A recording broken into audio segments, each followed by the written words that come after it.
Live we are, Chris. Live we are. Look at that. Oh, I got a mic and everything. You Yes. know, is this deja vu? Yeah. Well, didn't we sleep here last night? I mean, it just rolled into bed, rolled out of bed, back on the show. I have to tell you, I was so amped up after yesterday. I had a hard time going to sleep. Yeah. Well, I was editing till midnight. you did a good thing yesterday. Thank you. It was very powerful. I think we got to hear a lot of different things from the people who we're electing today. I think we interviewed 9 people. That's awesome. Yeah, I made the list. Person, now I'm gonna have to put these glasses Yeah. back on. Yep. I keep trying to avoid them just because they give me such a glare on the camera. Yeah, thanks. So we had Mike Colombo from Lee County. He stopped in. He's running for Lee County judge. He's a Man, that was a great interview. he's an attorney. I learned a lot. Yeah. Yeah. I really did. And Tim Mosier, who's running for Collier County School Board, Dan Colwell, who is running for Collier County Commission. He's always a good interview with Dan. Always a good, and again, we learned some things about development, the panther habitat, and how they've been using AI to upset people. Because I thought it was weird. It's an endangered species, so what he had to do made sense. Yep. We had Terry Hasseldorf, Michael Carbonara, David Burke, and Michael Thompson, all from District 22.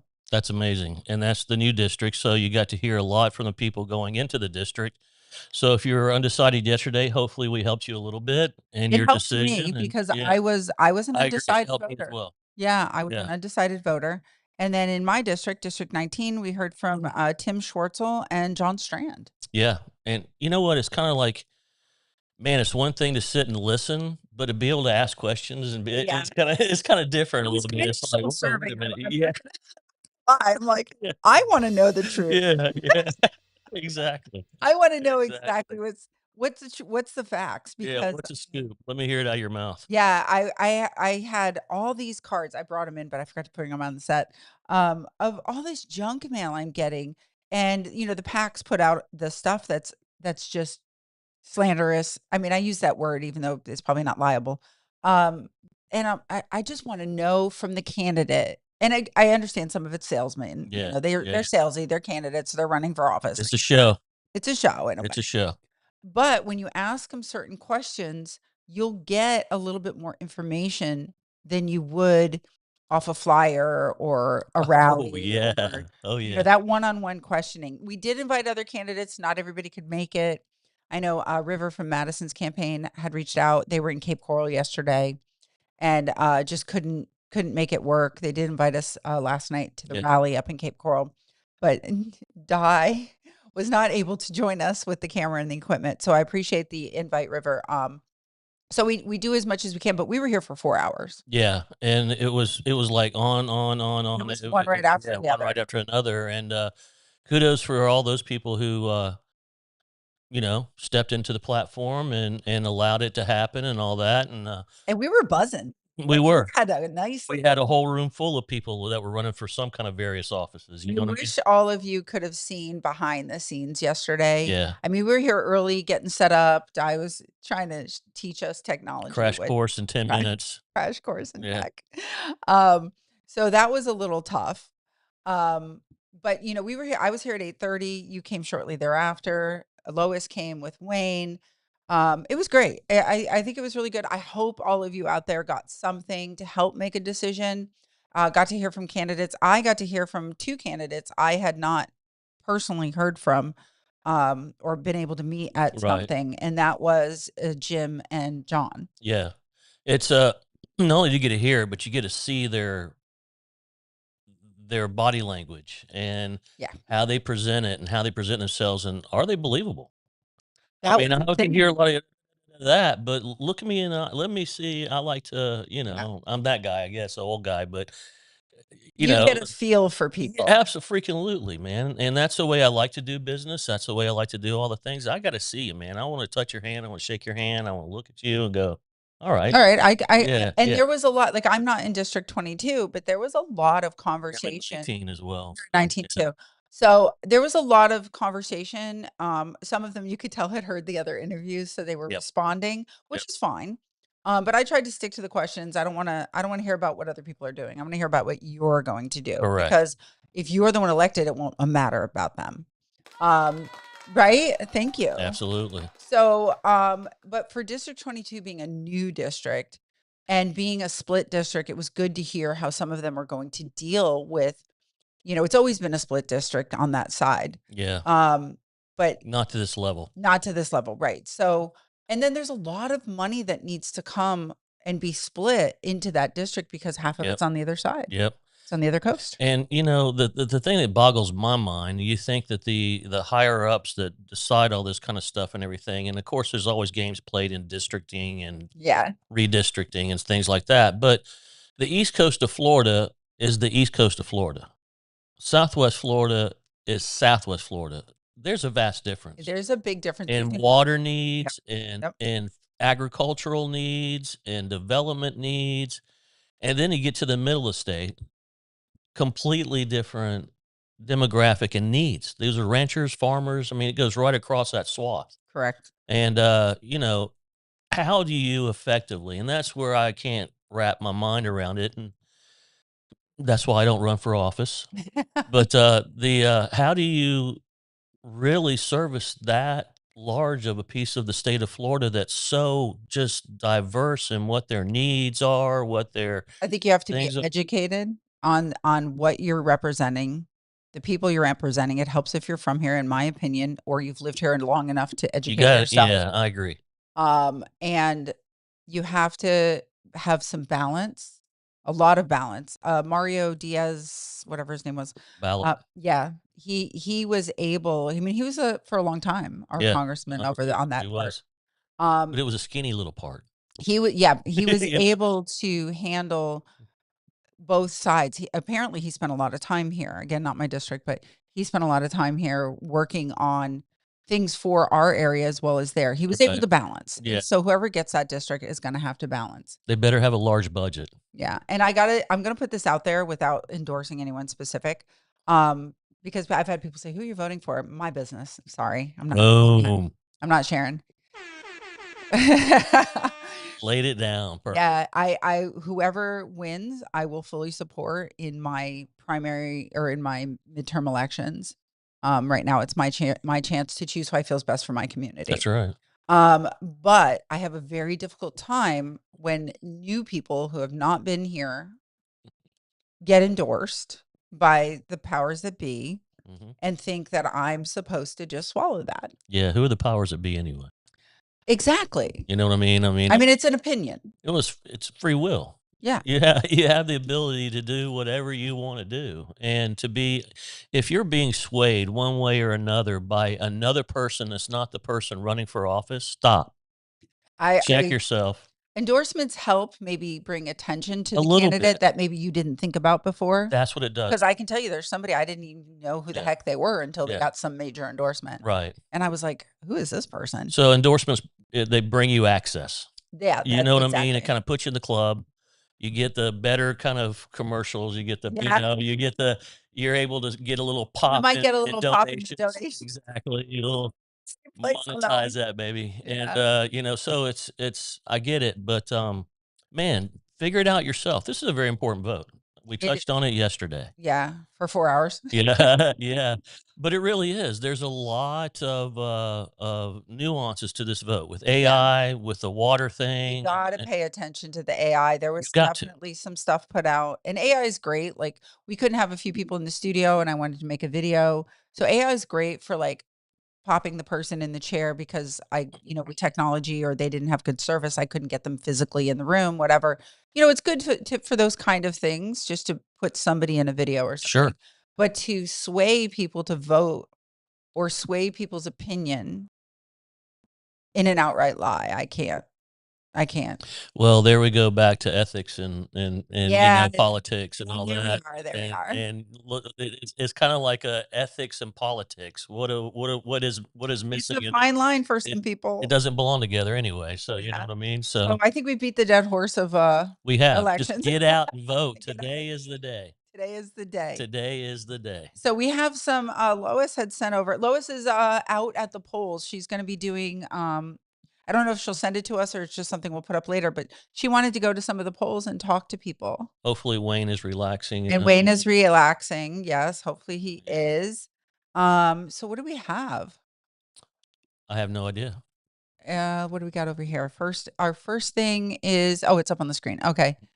Tuesday night tuck-in every Tuesday. Okay, what is that?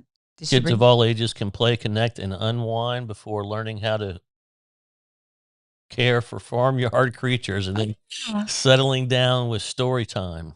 Schedule starting back. Good Lord. 8-18. And I don't want to wear my glasses. Open play. I know. Yeah. So it's open play, 3:30, 4:30. It's a farm thing. Tuck in the animals. Story time at the pavilion. Oh, where is this? That's a great question. It does cost. So look at the cost there. $25 per family. It's 2 adults, 3 kids.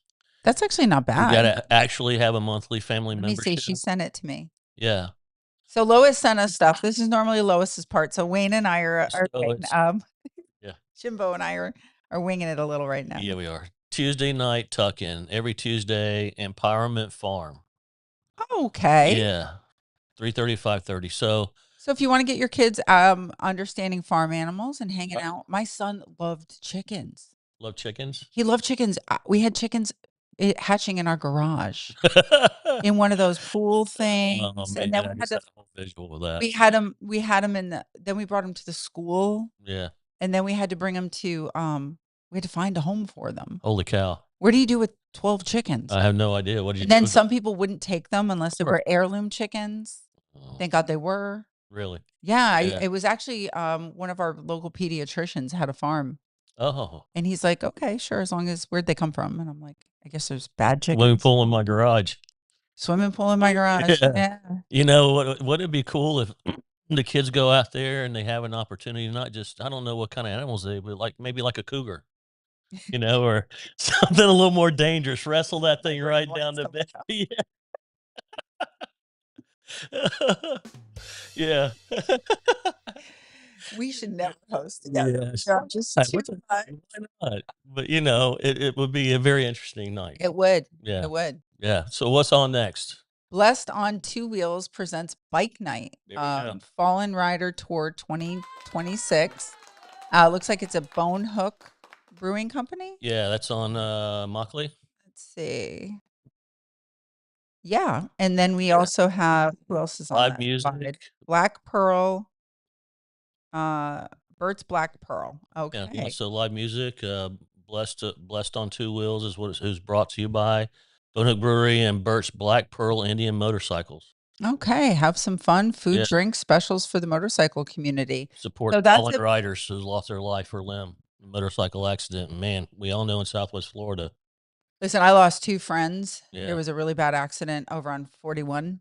And it was absolutely an accident. Like there's nothing anybody could have done. Yep. FWC was pulling out, and you know, sometimes you pull out where you kind of have to go up, and the 41 is here. And so you really can't see. Right. You know, and he pulled out, and as he was pulling out, the bed of the truck. Oh. And they were coming, and it was sad because it was a Palm Beach County motorcycle sheriff. Really? Yeah. So he knew what he was doing. Yeah. So it was truly an accident. And they were both on the motorcycle, and here we go. I've lost friends on motorcycle. Well, my son got a Harley, and when he did, I just looked at him and was like, okay, you're over 18. But yeah. No, and Bruce Thalheimer, he was a big motorcycle rider, and we lost him years ago for the same thing. Yeah. So be careful out there. People do not see you. Go support Bike Night. 100%. That's a great thing to support. Bone Hook is on the corner of Goodlet and, is that the one? It is Goodlet and Mockley. Goodlet and Mockley. Yeah. Go support. Right there. Then we have open night mic is Friday. That's what I have next. Do you have open night mic? Here we go.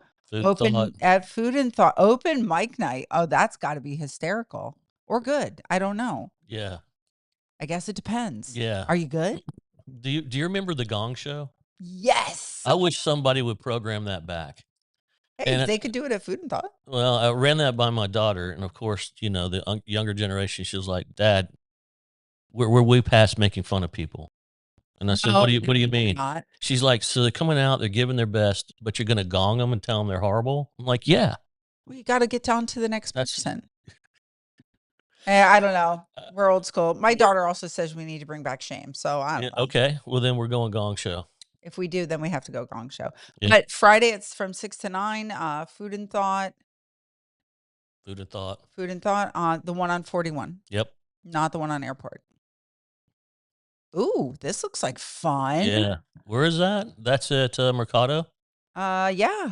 Yeah, they have that new stage area. Stage area. And they program around that stage somewhat. I mean, a lot of music and stuff, but yeah, they're doing films al fresco, The Secret Life of Pets. So bring your kids, bring a lawn chair, right. Come have fun. That is tonight, right. 8:15 to 10. You know what's pretty wild? Like Mercado, we had a company on with her, and they just do events at these large shopping centers, like full on like this or other type of events, and it's pretty wild to see how the shopping centers are morphed into this entertainment thing as well. Back in the day, we used to have that in Center Court at the mall. Yeah. And now, because nobody goes to the mall, they're trying to. People want things to do that are interactive. 100%. It's completely changed. There's a new thing like live and immersive.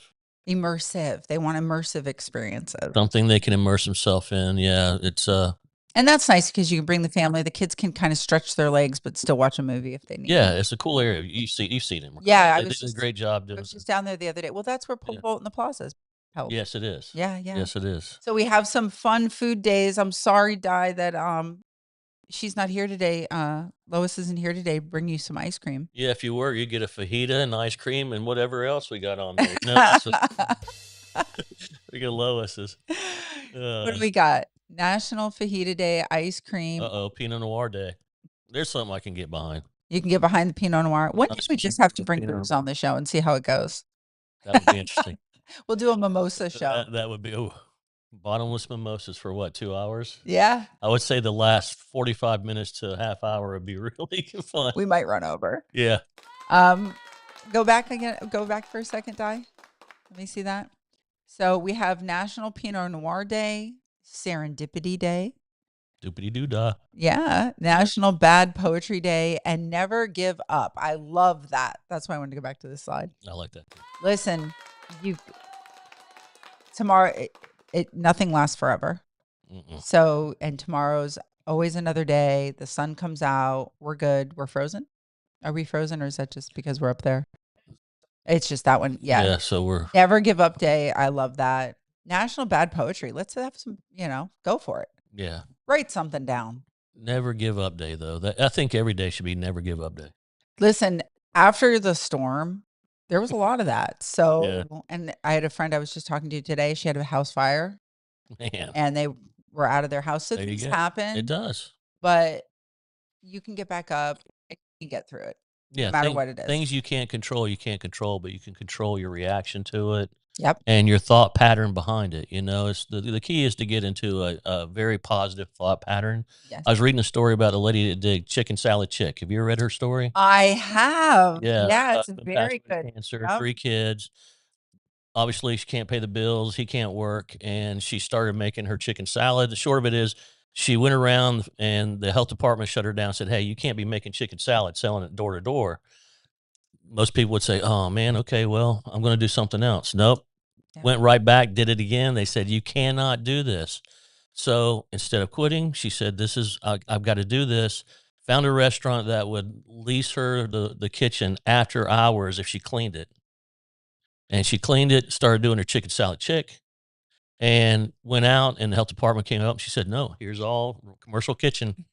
Good for and then now you know the rest, right? It just led into amazing things. She started, and she started a foundation, over 200 stores, I believe, and now she just works in that foundation, taking the profits from that into that foundation and making a difference for people that were in her situation.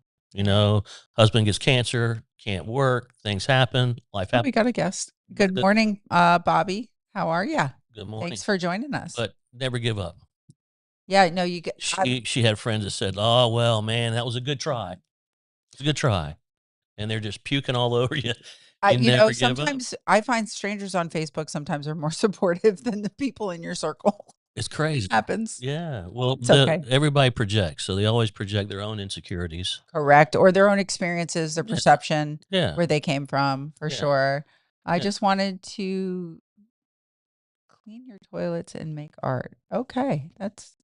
I'm a little lost on that, but we'll come back to that. Well, I got to be honest with you. I could use a good toilet cleaning. Listen, I just one part of the house I don't like to clean. I'm not going to lie. So we had another thing behind there, Diana. Unique bond that can conquer any. What is that? Oh, National Couples Day. Is that what we were at? Oh yeah, National Couples Day. When two people come together, they create a unique bond that can conquer anything. So if you have a couple, grab them and make a nice day of it. There you go. There you go. Boom. And so what do we have? We've got guests today. Do we have any more events? I think love isn't always easy, but when two people pair together to make a couple, it can create a whole lot of fun. Couples who are committed to each other can enjoy celebrating National Couples Day, whether it's celebrated as an alternative to Valentine's Day, because it's almost 6 months later, or a much needed supplement in between Valentine's Day each year. National Couples Day offers a delightful way to enjoy being part of a pair. Part of a pair. I think that Valentine's Day should be whatever day people think. Sure. Pick your own day. Yeah. I'm with you on that. I just think any day that's important to you, or just surprise somebody. Yeah. I'm with you there. Yeah. Oh, she's a cleaner. Thank you, Bobby.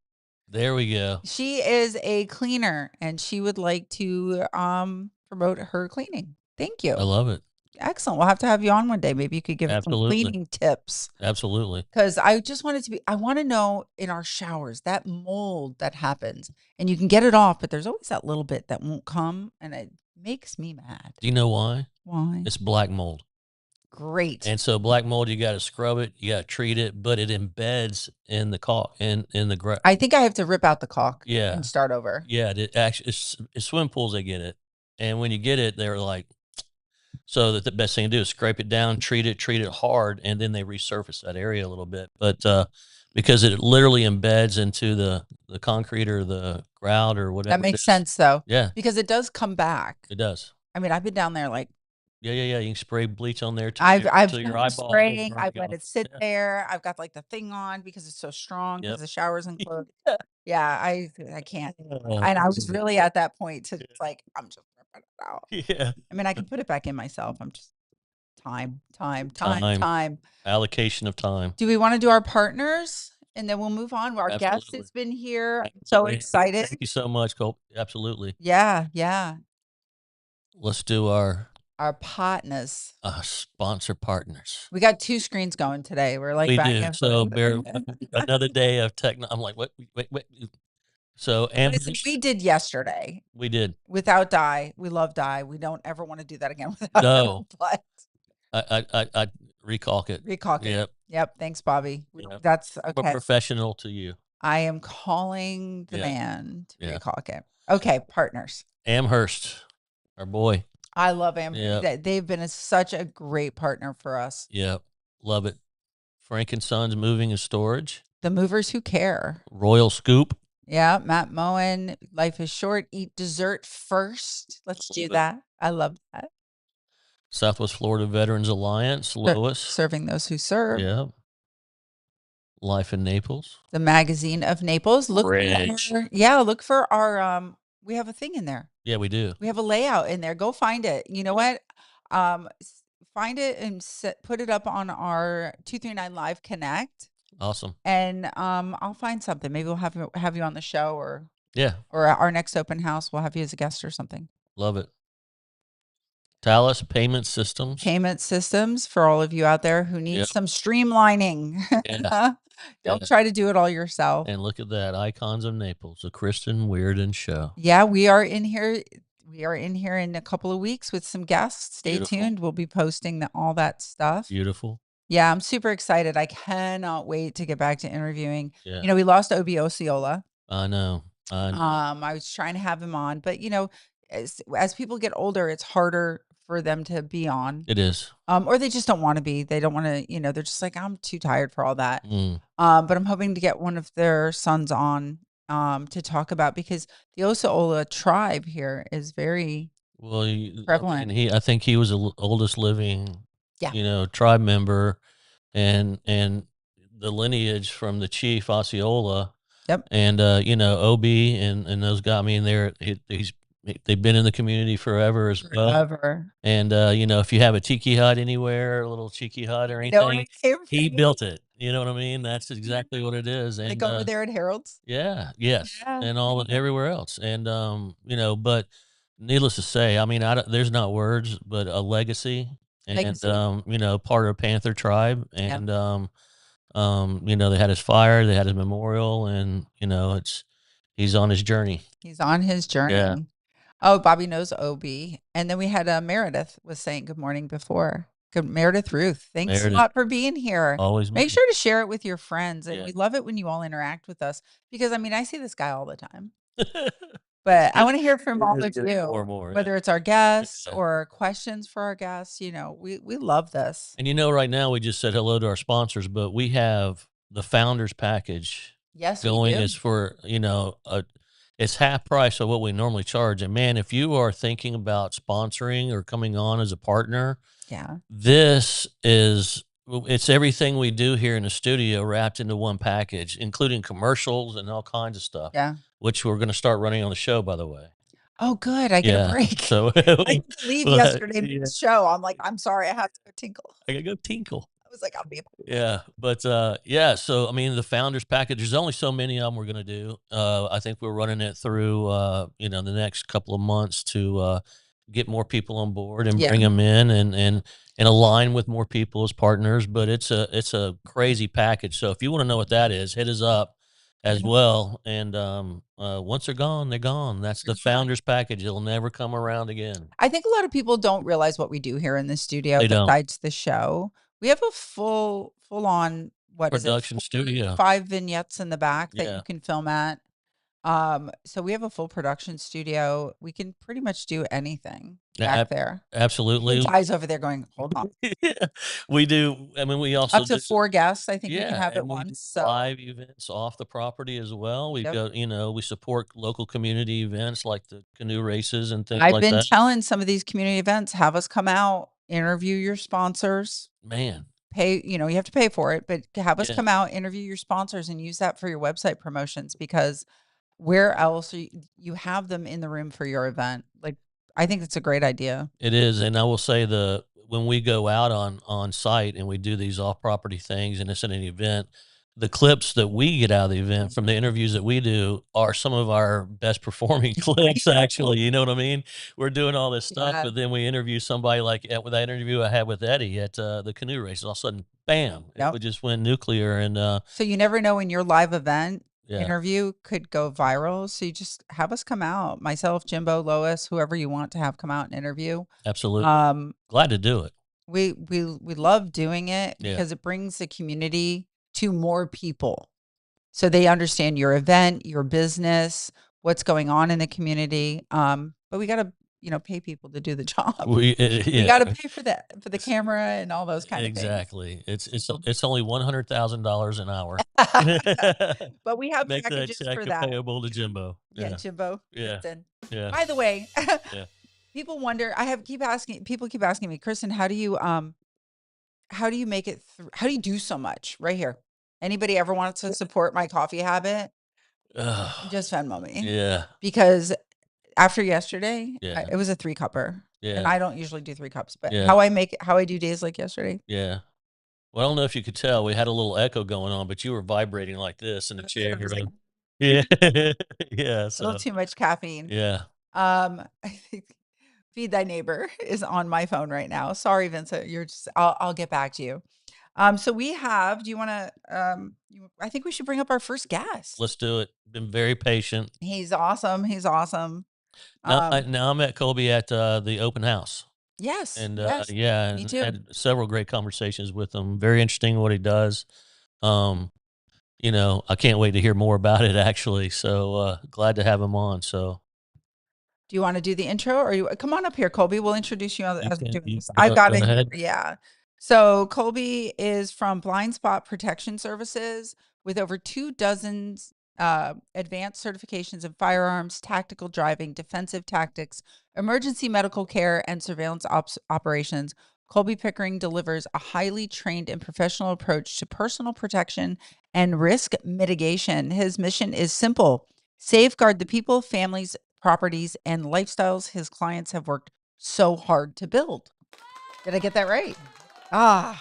Thank you for saying that. Yeah. So keep the microphone kind of close to you, and you'll hear yourself. Breathe heavy into it, and we'll get all that on down. That's you. That is you. Don't listen to him. Yeah. We were here a lot yesterday, so we're just kind of in a little cut up mood, but no worries. I enjoyed seeing what you guys were doing, sitting on the couch over there, and it's different perspective. You know what I mean? You see it live on the platform, but then when you're here, it's a different energy and kind of different experience. Yeah, 100%. So thanks again for having me on. I really appreciate it. Not a problem, man. You came to our open house, and love seeing you, love meeting you. It was a great open house. Actually, we had a lot of people come through like yourself who had never been here. So, tell us about yourself a little bit. There's got to be a good killer history there with all the things that you do right now. Yeah, man. Share what you can is what I should say. Fair enough. I'll give a little bit of a backstory. I always been interested in law enforcement, security. I ended up, and this was 2010. So again, different times than we are now, but I actually had my mom call up a hotel and was like, "Hey, my son's 16 years old looking for a job. Can you use him for anything, valet parking or security or food and beverage or whatever?" And so I went in and interviewed with valet, and they were walking me around property and introduced me to people and all that. And I met the director of security, and he's like, "Hey, can you like check people in with room keys? Can you do a lockout? Do you have good customer service skills, et cetera, et cetera?" And I'm like, "Absolutely." And so he hired me. So I was like, all right. So I got my first job when I was 16 years old doing luxury hospitality outside Houston, Texas. And I kind of stuck a little bit and was kind of like, all right, it taught me good customer service skills, which are applicable in any industry. 100%. And kind of got me interested in the hospitality security part of it a little bit. And I'd always wanted to be in law enforcement. And unfortunately, due to a vision issue, I wasn't able to do that. So, sorry, I'll correct that. I wasn't able to do the patrol side of it. I did apply with Lee County Sheriff's Office out of Fort Myers in 2016. I graduated from FGCU. I got a bachelor's in criminal justice. And so they took me on at the time. Sheriff Mike Scott was sheriff at the time, and was like, "Hey, sorry about the vision issue, but we'll give you a civilian spot. Basically no badge, no gun, no police academy, but you still have all the benefits, still get paid, still get to be within the realm of this industry like you wanted to." And so I did that for about 9 years, and I left about a year ago. And Blind Spot was born. Blind Spot was born essentially. I would say a lot of law enforcement agencies are like this in different industries. Is you can't moonlight, can't do anything with security investigations, anything like that. That's their rules, policies. It is what it is. And so basically, Blind Spot got started roughly about 10 or 11 months ago. And again, regardless of politics aside, Charlie Kirk got shot, which was catalyst for all kinds of industries: security, law enforcement, private protection, executive protection, stuff like that. And I was kind of like, hey, and again, regardless of politics, I was like, hey, what do I want my legacy to be? Looking at somebody like that, hey, you left a legacy, you left an impact on the world. I'd been thinking of starting something for a little while. And when I left the sheriff's office at that time, that's how Blind Spot got started. Nice.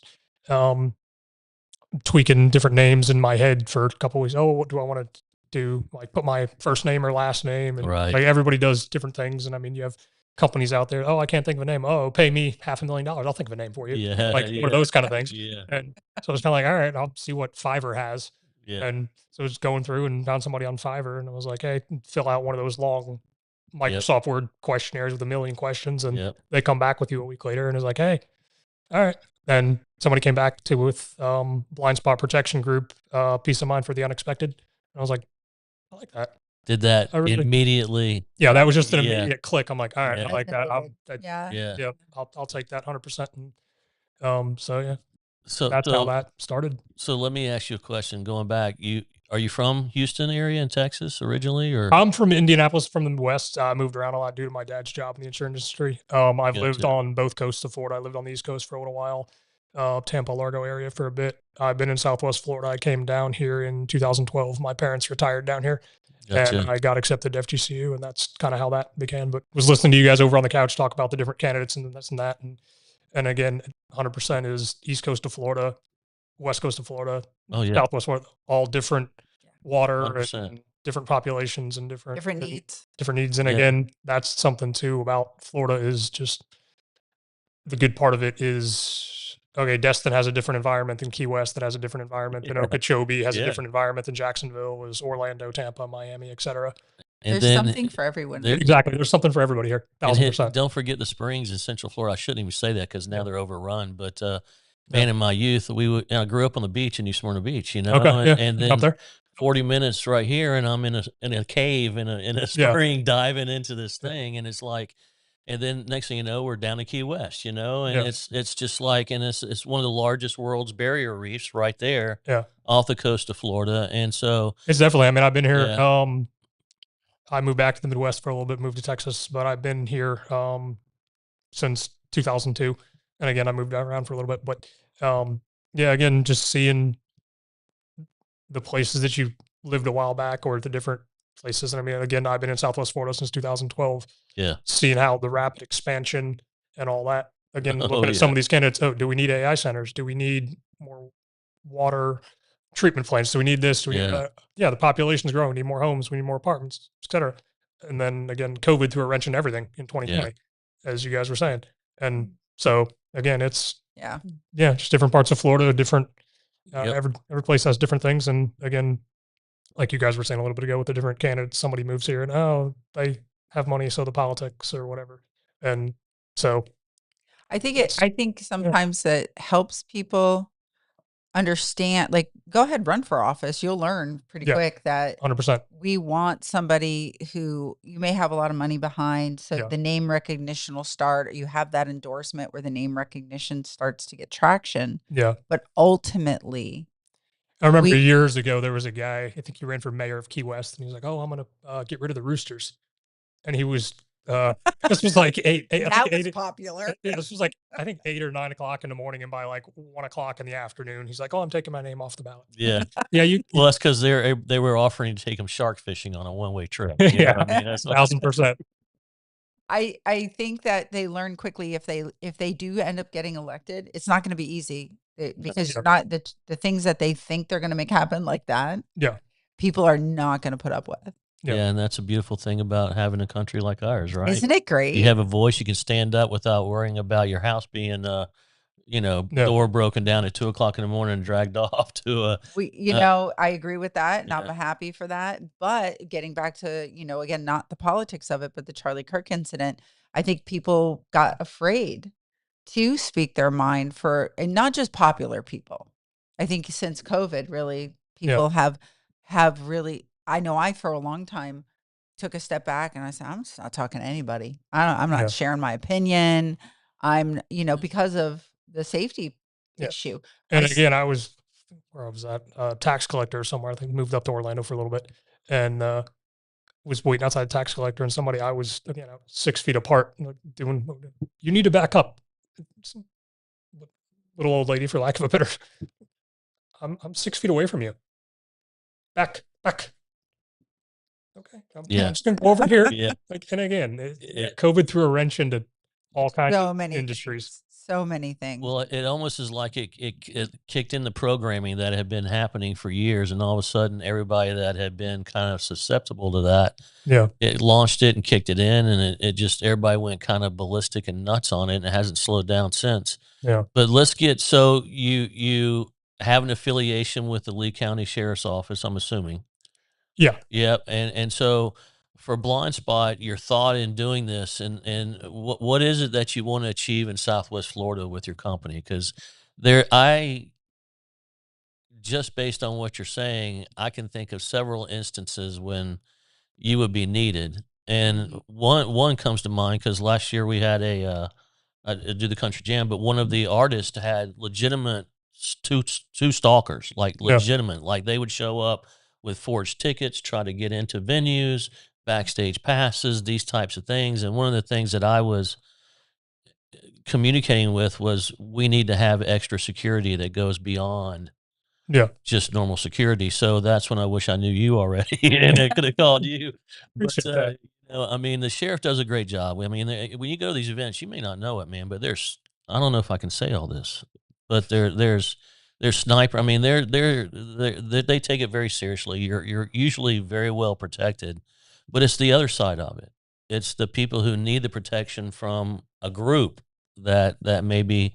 I'm talking for you. What would you like to see your company be and do? Yeah.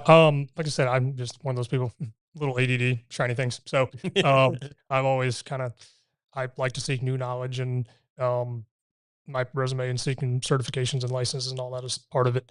A little bit of the backstory. I moved down here, realized, hey, you need to be licensed by Florida Department of Agriculture, Consumer Services, Division of Licensing to do security at all here. And okay, get an unarmed security license, sit through a 40-hour course. Okay. What else can I do?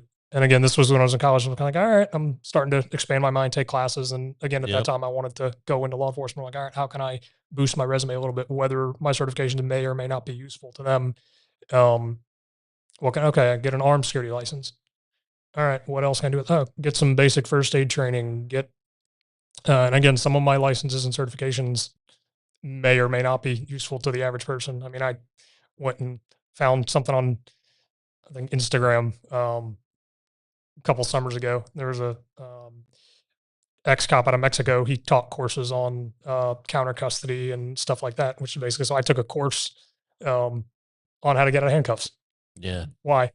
I don't know. It's summertime. I'm off from school. I took one class. I'm like, all right, this is going to be my, it's going to be something for me to do. Yeah, it's for the next trip to Mexico. Yeah, exactly. 100%. It is. And again, I learned so much from that. Again, do I have a desired or emphasized desire to go to Mexico or these foreign places and get kidnapped by people? Yeah. Of course not. Yeah. But again, it's something of a little tiny thing of, hey, this is applicable to anybody. You go somewhere, cash is still king in the world. What does cash mean to different parts of the world? Oh, hey, and again, you'll see this in a lot of the military of, why do they wear Rolexes? Hey, I'm in a bad jam. I need to get out of this country and get on a plane. Hey, here's my $8,000 Rolex. But it gets me out of this country and it gets me in the back of a cargo plane to get the hell out of here and come back to where I know people that's been a thing. Yeah. And again, it's one of those things of what do people, I learned from that, what do people value? Okay, hey, you go to a nightclub here and you go to a Blue Martini, wherever, you go somewhere here, Southwest Florida. Hey, I'll give you $100 to cut the line. No. Hey, I'll give you this new Surefire flashlight.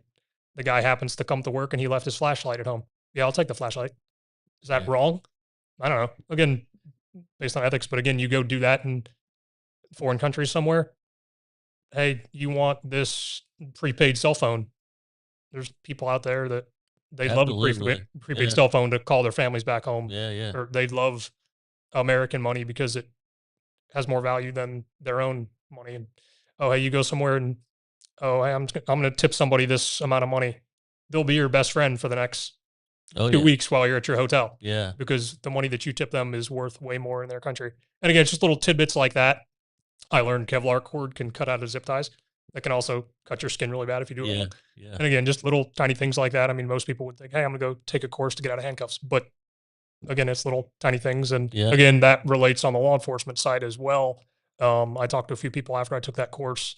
And again, I won't reveal too much, but a lot of the corrections personnel have to be on the lookout for that. And again, criminals are sitting in jails and prisons and all that. Nothing but time. Yeah, nothing but time. What are they? And I was getting, they made what's Shawshank Redemption. Right. Yeah. Took them 18 years or something to make a hole to get with a spoon. Yeah. And again, it's they learn how to be better. Dedication.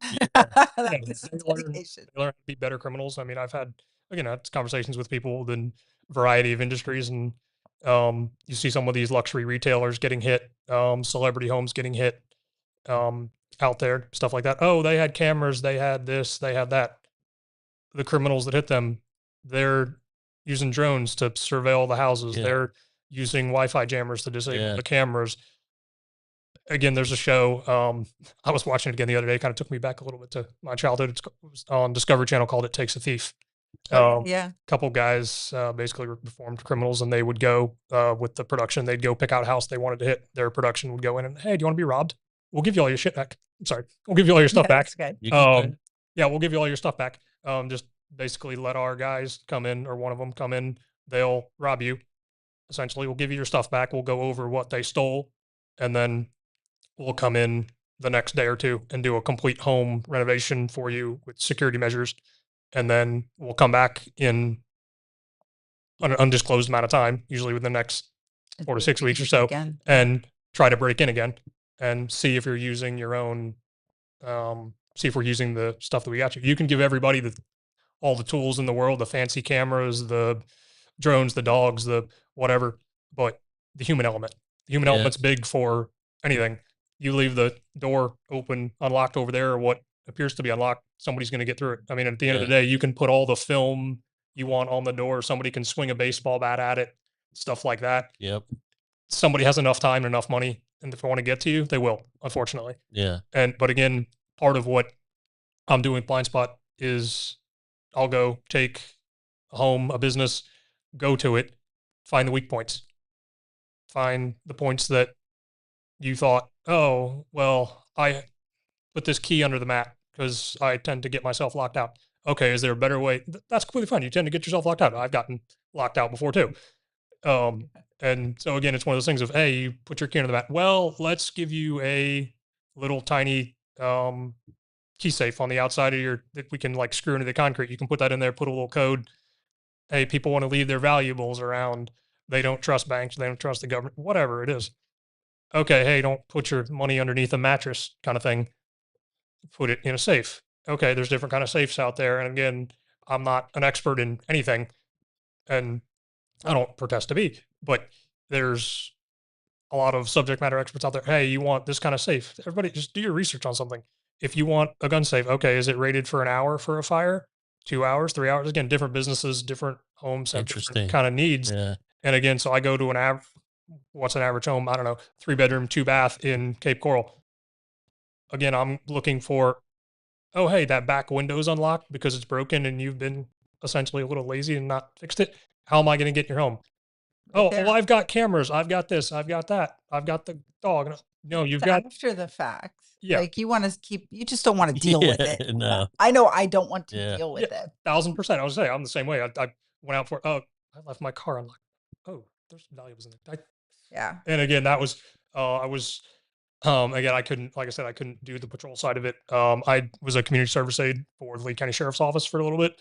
They did a lot of agencies have them locally here, as well as other departments and agencies across the nation, is they have community service aides, community service officers, stuff like that. It frees up law enforcement to go do more major crimes. So again, suspect not present, stuff like that. So I did a lot of frauds and scams and vehicle accidents where there weren't major injuries. People came home, hey, somebody stole something from my car overnight. We'd go to that because it frees up a deputy to go to more major things. And again, it was just one of those things of, hey, what'd you leave in your car? Oh, $2,000 cash, my gun, my passport, this, that. Really? That's all, huh? Okay. Yeah. And again, it's just one of those things of, this was an agency that started a while ago. And again, I definitely think it's 1,000% useful. 9 p.m. routine. Again, I don't know which agency started it. It's 9 p.m. Hey, lock your car, take all your valuables out, lock your front door, check all your windows, stuff like that. Again, it's 80% of the people out there are good people. The 20% like to cause the crimes. And we see that over and over and over. Man, so that's 9 o'clock. Just do it at 9 o'clock. See, make look time. How far we've come, because it used to be, it's 10 o'clock. Do you know where your kids are? Yeah. And again, it's one of those things. That comes after security. Yeah. Lock everything up. Do you know where your kids are too? Yeah. And again, it's one of those things. I'm 32 years old. I'll be 33 in a little bit. I grew up in late 90s, early 2000s. And again, how do you know everybody is? Oh, all the bicycles. out there. Oh, this, that, whatever. And again, at different times, technology's evolved. We have drones, we have AI now, we have this and that, and a bunch of stuff. And I mean, technology's rapidly evolving. And I was going to say, for me and other millennials, for whatever the term is now, we grew up in an interesting time and an interesting culture of here's kind of where the internet's getting started and now, and just how far we've evolved with stuff of, oh, we've got CarPlay and we've got, oh, hey, you've got the drone that you can go get at Best Buy kind of thing. And again, yeah, the drones are kind of scary when you're at home. And where I live, you have to go through the association, or you're supposed to. And when I see one, I'm like, who are you and why are you here? And I will call the association and ask them, because if they don't have a record of it, because the realtors use them, and I understand that. If they don't have a record of it, I'm reporting it. I just shoot them down. Oh, I would love to do that. I can't do that in my neighborhood. And I was just saying again, and I learned a lot of it. I got my drone license a while ago from the FAA. They are considered aircraft.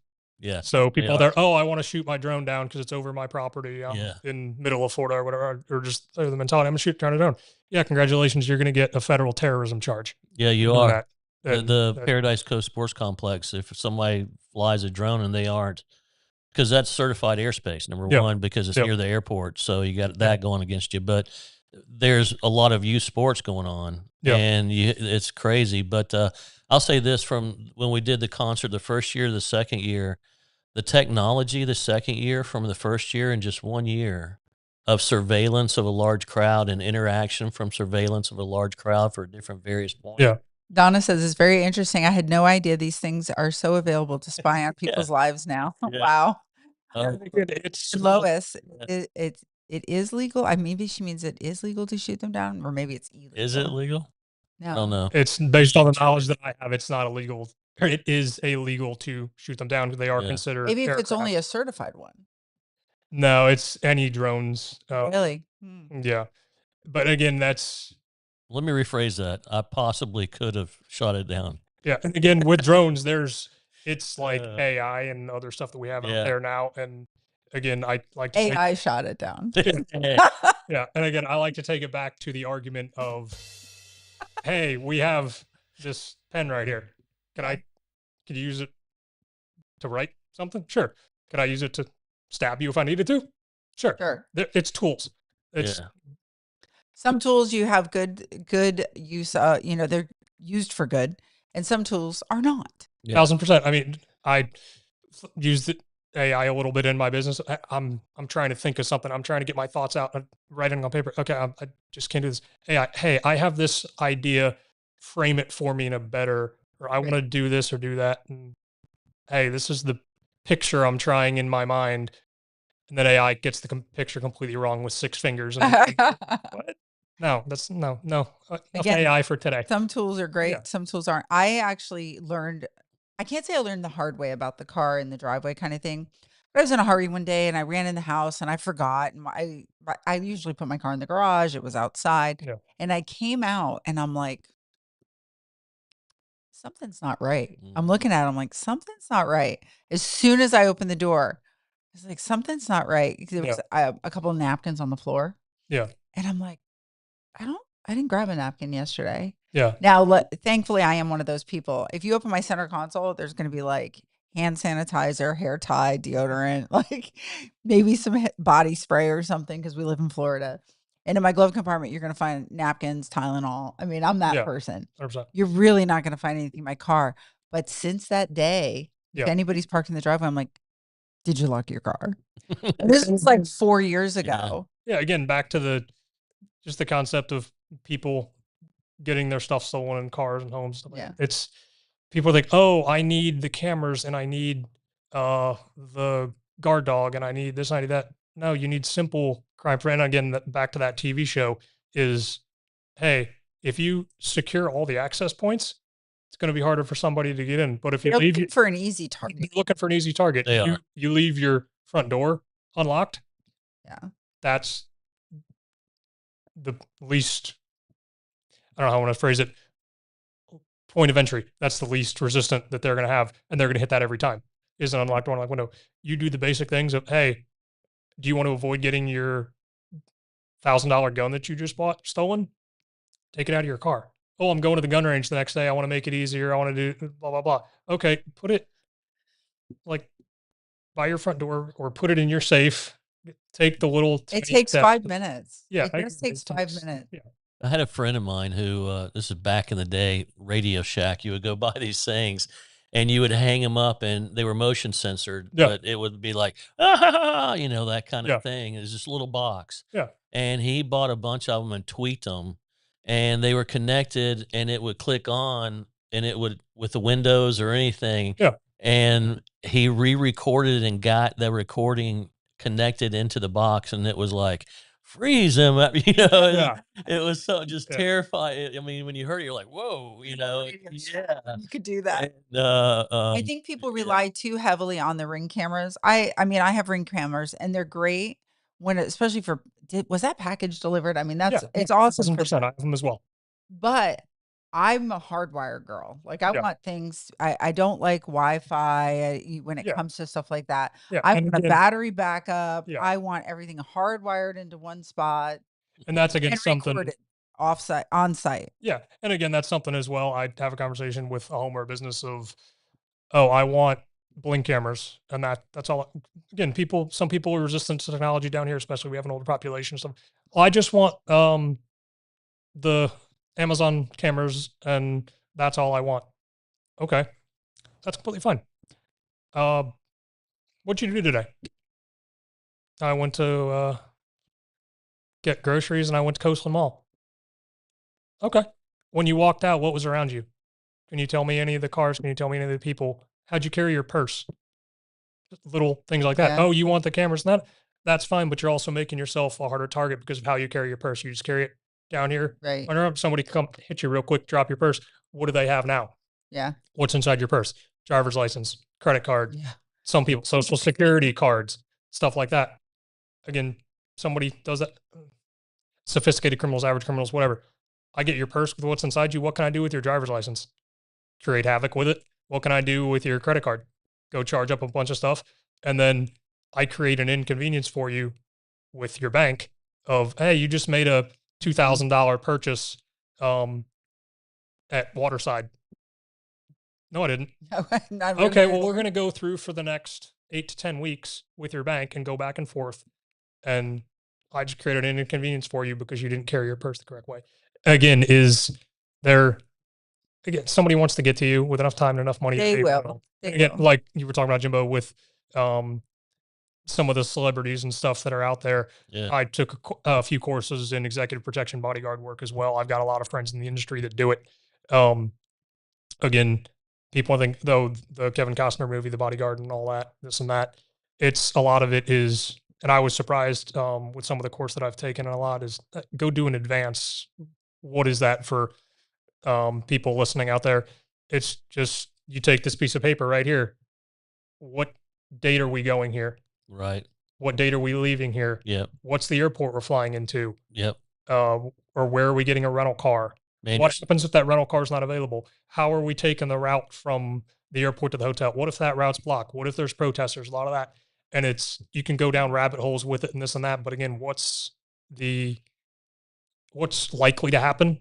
How do we prevent that? And then if it does happen, how do we, it's a lot of risk mitigation. You're spot on. I mean, when we I was going to say, not to interrupt, I'm sorry. No, go ahead. Can you, again, I did a LinkedIn post about this a little bit ago.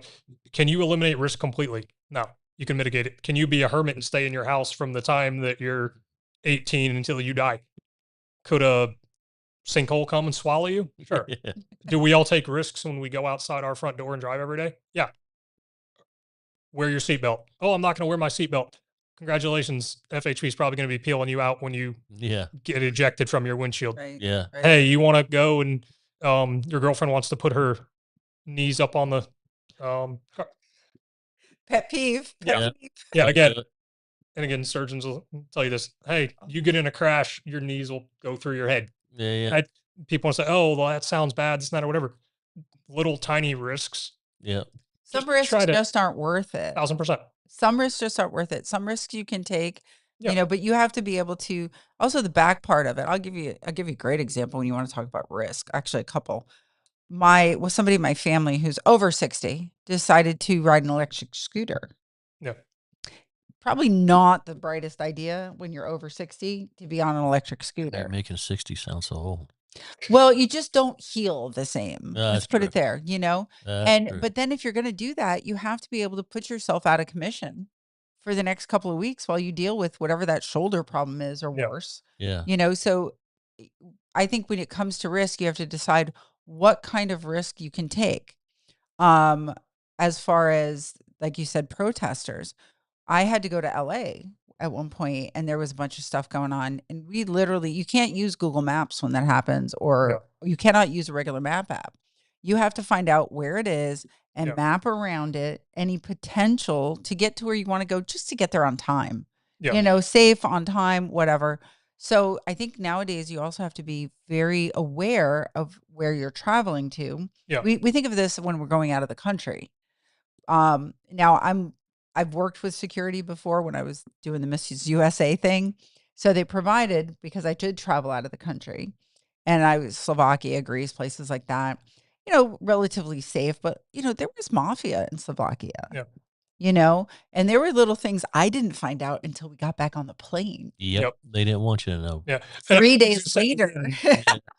Again, you look at it regardless of your political beliefs or whatever. The president has always had bodyguards. You look back in history, they've had bodyguards. It's a thing they might, and again, people want to have this conception of, again, Kevin Costner and the bodyguard and this, that. They're all wandering around in suits and this and that. But again, having taken some of these courses, you go over to Miami, you have a client that pays you, I want you in a suit on the beach for 12 hours. You're going to do that. That's your job. But again, you get people that have done this. You're wearing the suit or whatever in a beach that you don't fit and you don't blend in. You're going to go to a beach, talk to your client and be like, hey, the best way for me to be able to essentially blend in. And there's a concept people like to talk about out there, and I kind of like to think of it a little bit differently, is people want to talk about, the gray man, how do you blend in? How do this and that? If you're military and you try to blend in, you go to Mexico, you go to a foreign country, this and that. Oh, I'm going to carry my fanny pack and I've got the tattoos and the short haircut and stuff like that. Guess what? People are going to be able to pick you out as military. That's based on the way you carry yourself, based on the way you speak. So can you change that thing? No. But again, if you go, and I'm talking to average everyday people here on the show. So again, like you were saying, you go to a place, oh, hey, are there protesters or this or that? Do your research before you go there. Yeah. Hey, you want to go down to Mexico? And again, I've seen this happen. There's been examples of it out there in the world is, hey, I'm going to go to Mexico. I want to rent a Ford F-250. Congratulations. The cartel's probably going to come. They're going to take your truck. Yeah. They may or may not leave you on the side of the road. They probably will. They're going to take your truck. Why? Because it's an F-250 and they can do something with it. Yeah. That's something. What's the average car probably in Mexico? Honda Civic. Yeah, bring the Honda Civic. It'll blend. Brings the Honda Civic blend. And again, back to my previous thought, people like talk about the gray man and this and that. The course I took a while ago about getting out of handcuffs and stuff, they love to talk about the concept instead. Tijuana zebra. Tijuana, in a lot of places in Mexico, they don't have zebras. They're not natural down there and all that. People paint donkeys to look like zebras. Nice. And it's a thing down there. Tourists like to take pictures with them and stuff like that. Again, when you go out there, and there's pictures on Instagram, you can look them up on Google Images, stuff like that. Tourists like taking pictures of them because it's rare to them. Yeah. But if you look around in the background of Google, you look at the locals, or you go down there, the locals don't care. It's the thing to them is you don't convince the environment you're a part of it.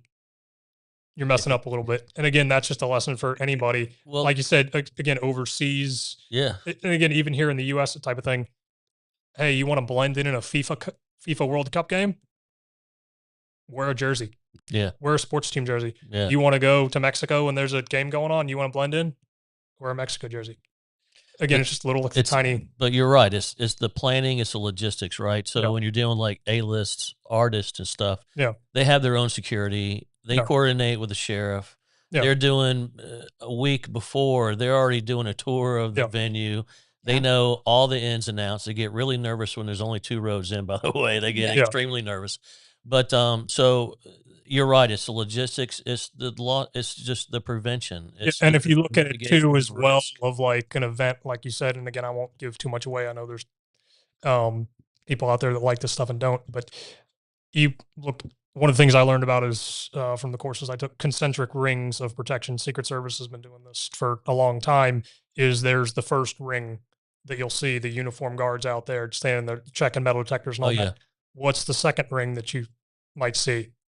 There's a second ring you may or may not see. What's the third ring? And then, you get to the fourth ring. Hey, there's the uniform bodyguards that you can pick out. What's the fifth ring? What's the sixth ring? Stuff like that. You don't see a lot of things in a certain security situations. I know I've been to the other coast to a very famous building there that someone lives in. And sometimes the security's off the charts. Yeah. And other times the security's it's there. Oh, it's there. Especially before he got reelected. It's there, but it's not crazy, you know. But then when he's there, you're not even, I mean, you're parking 500 miles away. You're taking a bus. They're coming on the bus. They're checking you on the bus. You're given ID before you even get off the bus. You got to give your ID again. And then there's, QR codes that are unique to just you. If you have the wrong QR code and it doesn't match your driver's license, I mean, there's a whole thing. There is a whole thing. And again, like you mentioned earlier with drones and Google Maps and stuff like that, there's a couple places in Fort Myers. I'm not going to reveal the address and stuff, obviously, but I've had somebody tell me, put together a presentation for them on drones and residential security for large estates, mansions, stuff like that. And these homes in Fort Myers, I looked at them and I went on Google, looked at them. When was the last construction image updated? 3 or 4 years ago. What's the image I can take with my cell phone now? What's the image you can take with a drone right now? Does that help protection teams of, hey, I'm just going to go on Google and do my advance and this and that. And again, everybody, hey, you're from Ohio, you're taking a trip to Disney World and all that. You want to see the house? Oh, it's on Zillow. It's fine. The Zillow image may have been updated 2 or 3 years ago. And again, you get there, the house looks completely different and stuff like that. The address is wrong. It sure does. Again, you drive in Cape Coral anywhere. Yeah. I'm not sure who named the streets in Cape Coral, but living up there was fun. Well, the same people who developed Cape Coral developed Golden Gate City. So that's why some of them are the same. 1,000%. Did you know Cape Coral is the largest, I guess, canal system in the world? Yeah. We use that in real estate. I'm sure these little statistics. And just something I was just saying, I know you and I briefly talked about it a little bit at the open house.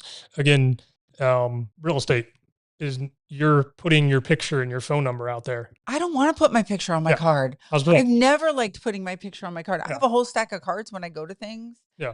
I'm standing here. Here's my card, where I was taking my picture off for a long time. Yeah.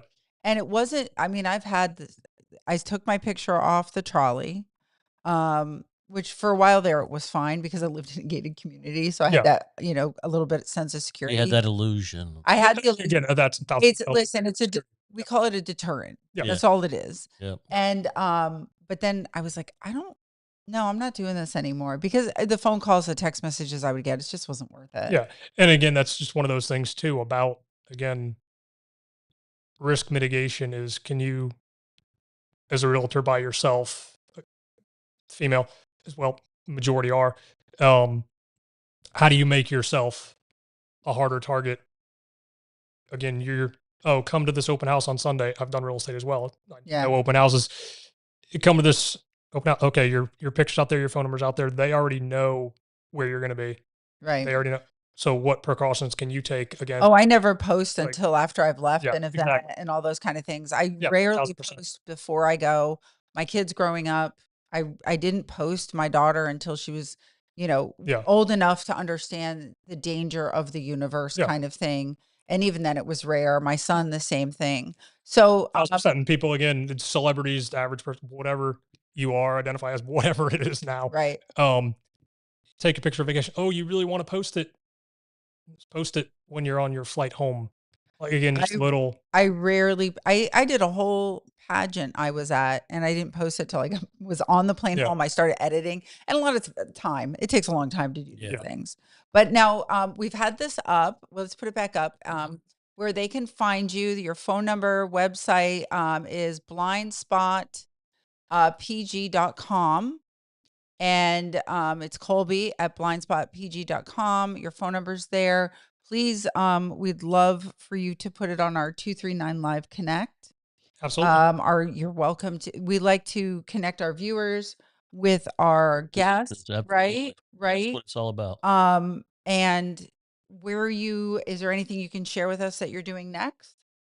I'm working on just more, again, another certification, maybe me. I'm working on getting a board certification from ASIS. It's a major certification that's out there right now that I think will definitely help me professionally and personally as well. Keep growing that business. Yeah, keep growing business. It's the little things, just like the open house that you guys hosted and coming on the show and this and that. And again, it's just little tiny small things of, again, back to the premise of people, oh, I want the cameras, I want the guard dog, I want this, I want that. Start with locking your house. Start with start with locking your doors and windows and your car, and your car, lock your valuables and stuff like that. Again, it's just little tiny things. The way you change a community. Just make it harder for them to get to you. Make it harder to target. The way you change a community is just take the small steps at first. Again, back to the old adage, how do you eat an elephant bit by bit? Oh, I have great security measures and this and that. Take a look at your house at 10 o'clock at night when it gets dark. Oh, my lighting's not good. Okay, work on that. Yeah, lighting is important. It is. Motion lights are important. I love my motion lights. One of my favorite things is, man, you know how you take care of, sometimes there's no, when you got an elephant in the room, you got to eat the elephant one bite at a time, and sometimes you got to start at the wrong end. And, they leave that taste in your mouth. Well, Colby, thank you so much for joining us today and telling us more about Blind Spot and your story, what you're doing and your story. Yeah. I was going to say my socials are out there. I'm working on redoing my website a little bit. I try to put. Tell us what your socials are. I'm on Facebook. I've got the website there. I'm working on redoing, and I put a lot of content out on my LinkedIn. So professionally, feel free to send me a connection request on there. Okay. And, so linked is Facebook, Instagram. Yeah, all right. Facebook, Instagram. Yeah. All Blind Spot. Yeah, all Blind Spot. All Blind Spot. So LinkedIn. Colby, thank you. Facebook, man. Thank you so much. Thanks so much for your time, guys. Thank you. Appreciate it. Thank you. Thanks for coming in so early too. Not a problem, guys. Yeah. And look forward to seeing you again. We'll do it again, man. We'll talk more about it as you grow, right? Absolutely. Let's let it happen and get in touch with Colby. I'll tell you right now, man. I'm a sincere individual. Just meeting him, good frequency, good vibration. So yeah, for sure. Touch with him. Thank you, Colby. 1000%. Thanks again, guys. I appreciate your time. Thank you, Colby. All right. I've had two things I wanted to add on to our conversation with Colby is when he said about people standing out. So when I did the pageant in China in 2013, I did Mrs. Globe, and I was Mrs. North America and representing the North American continent. And one of my security people had a lot of tattoos, and that is not something they have in China. Yeah. And my friend Kylie, who was on the show when she was visiting from Australia, she was my roommate at that point too. And she's tall and blonde in China. Yeah. So everywhere we went, no one wanted to take a picture with me. Yeah. They wanted to take a picture with the security guy with the tattoos. Yeah. The anomaly. And the 6 foot tall blonde girl. Yeah. And I'm just like, here I am. It was funny. But you stand out. You do stand out. Stand out in certain cultures. It's crazy when you travel. Like when we used to take surf trips down to Costa Rica and stuff, and I would always make a point to take as many T-shirts as I could with me. And I would barter and trade and get myself out of trouble if necessary with some surf wax and some T-shirts from, a little surf town in Florida, New Smyrna Beach, from a surf shack. But, man, it's amazing what you can coerce people, like he said. Right. The coercion is real, man. Here's a T-shirt. How about, And they always say, like, there's certain things you need to do if you're traveling to certain countries, like have a little bit of cash that you can just give people. Yeah. Besides the don't wear anything flashy or anything. Oh, we have a call from Lois Bolin. Hey, Lois. She was at some of the polling places today. We're going to take a little election break before our next guest. Lois. Get this on. Do I do it FaceTime? What do you want to do? Oh, you want to remote in? Can she remote in, Diana?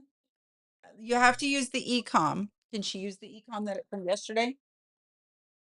She's sending you something right now. All right, bye. So we are going to have a little election thing. Oh, thank you. Thank you, Colby. I love stickers. I have a whole place I put them. So we're going to get a call from Lois Boland. Lois Boland. She's at some polling places. One of her clones is going to call in. One of her clones, yes, is going to call in. She's going to talk to us. And then we're going to have Amanda Jaron up to tell us all these amazing things that she has going on. Absolutely. Great fashion show coming up. I mean, I can't wait to talk about it. I've known Amanda for, oh God, I don't know how long. We're not even going to talk about how many years. 20. Yeah, it's probably been 20 years. So we're just going to get this call from Lois because she's there right now. You know, Colby was talking about if you lose your wallet and all your ID and what people can do with that. There's a friend of ours that lost everything. We were in Costa Rica. To this day, we still can't. Man, I guarantee you there's 20 of you running around in Costa Rica right now. Right. Yeah. Well, I think we have Lois. There's Lois. We're just going to have her back up from the camera a little bit so we can see her. There she is. Okay, I'm going to, I'm down here. What's your name? Hi guys, I'm Bobby Guerin. I'm here with the Madison Cawthorn campaign on my own personal capacity. And the energy on the ground is infectious. We have folks coming out on the ground, mothers, fathers, and grandfathers, and they're going to help put patriots in Congress to help support President Trump. Now, I got your face in that picture. I can't wait, am I in the picture? Yeah, there's too much sunshine. There we are. All right, there we are, yes. I mean, the energy is infectious out here, guys. We're changing the country one vote at a time. We're going to put faith, family, freedom first, and we're going to promote values and serve Florida in disaster strikes. That's Madison Cawthorn. How has the turnout been so far? The turnout's been extremely high. I mean, we're looking at probably 10,000 plus early on election day votes already here at Orange Blossom. Shut up. And what we're doing is just, again, we're changing the country for the next generation, setting it up for success. Well, God bless. Well, there's a lot of folks. Thank you so much. Yeah, thank you. God bless. Thank you, 239. God bless. Yeah, thank you, 239. Love it. And I don't know if you can see, but there's lots of people around. It slowed down a little bit in the morning, but I'm going to see if I can get John on here. Hi, this is John. We're calling in to 239 Live. Can I see your face? Can you see your face? Oh, no, I can't see it. It doesn't matter. I'm completely blind by the sun. Yeah. Hi. How are things going? We can see you well. We got the voters that are out are motivated. Unfortunately, we don't have enough motivated voters coming out. So hopefully if people watch this, they'll come out and vote before 7 p.m. We're barely at 19%. We need more people to come out and vote. All right, so spread the word, y'all. Spread the word. I'm going to spread the word. You need a hat. I'm going to go get, I got a hat in the car. I'm leaving. I'm going to Orlando. So, you're going, well, I've got your, here's, I'm bringing Gatorade to everybody. Not really Gatorade, whatever. I got to tell you, all right, John. Thank you. It's hot out there for these poll workers, for sure. It is wicked hot out there, and I can't see a thing. Well, we can see you great. We can see you great. Well, so John, how is the energy, Lois? I'm sorry about that. It seems to be pretty good. We've got Jim Swartzel here. We've got Jay Collins, and we've got Madison. Madison's got a lot of people out here. Another Madison. Madison's great way to drain the swamp in D.C. Oh, we lost her. Lois is evidently attacked by a crazy bird as we were. Well, I think that's great. I think that's great. Tell Lois we're glad for her reporting, and we're just going to go out. Can you do that for me, Di? Can you send her a text? Did we lose her? Yeah. Just tell her thank you so much for that. You know, I'm glad we got to have one of Madison's people on.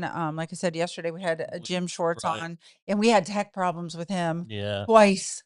But he stuck it through. You know why? Because they were out doing their thing. They were banging on doors, and they're out in the community. And when you're in a location, you're trying to make it work. We're just trying to make it work the best we can. Trying to make it all happen with the technology that we have. It'll keep improving. It'll keep improving, and maybe next time Di can be here. We get better at operating a simple push a button system, right? Yeah. Well, next up we have a guest I've known, I guess now for 20 years. Amanda Jaron. She's going to join us on the show. Come on up. Come sit with me. Grab these headphones and join us here on set. Amanda Jaron is a jewelry designer, artist, entrepreneur, and community arts advocate whose career has been rooted in creativity and connection. A Florida native, Amanda studied metalsmithing at Philadelphia College of Arts before spending more than a decade designing jewelry in New York City. Later returned to Florida and founded A. Jaron Fine Jewelry in Naples in 2004, which I think I met her shortly thereafter. She has distinctive custom designs, one-of-a-kind pieces. Her stuff's amazing.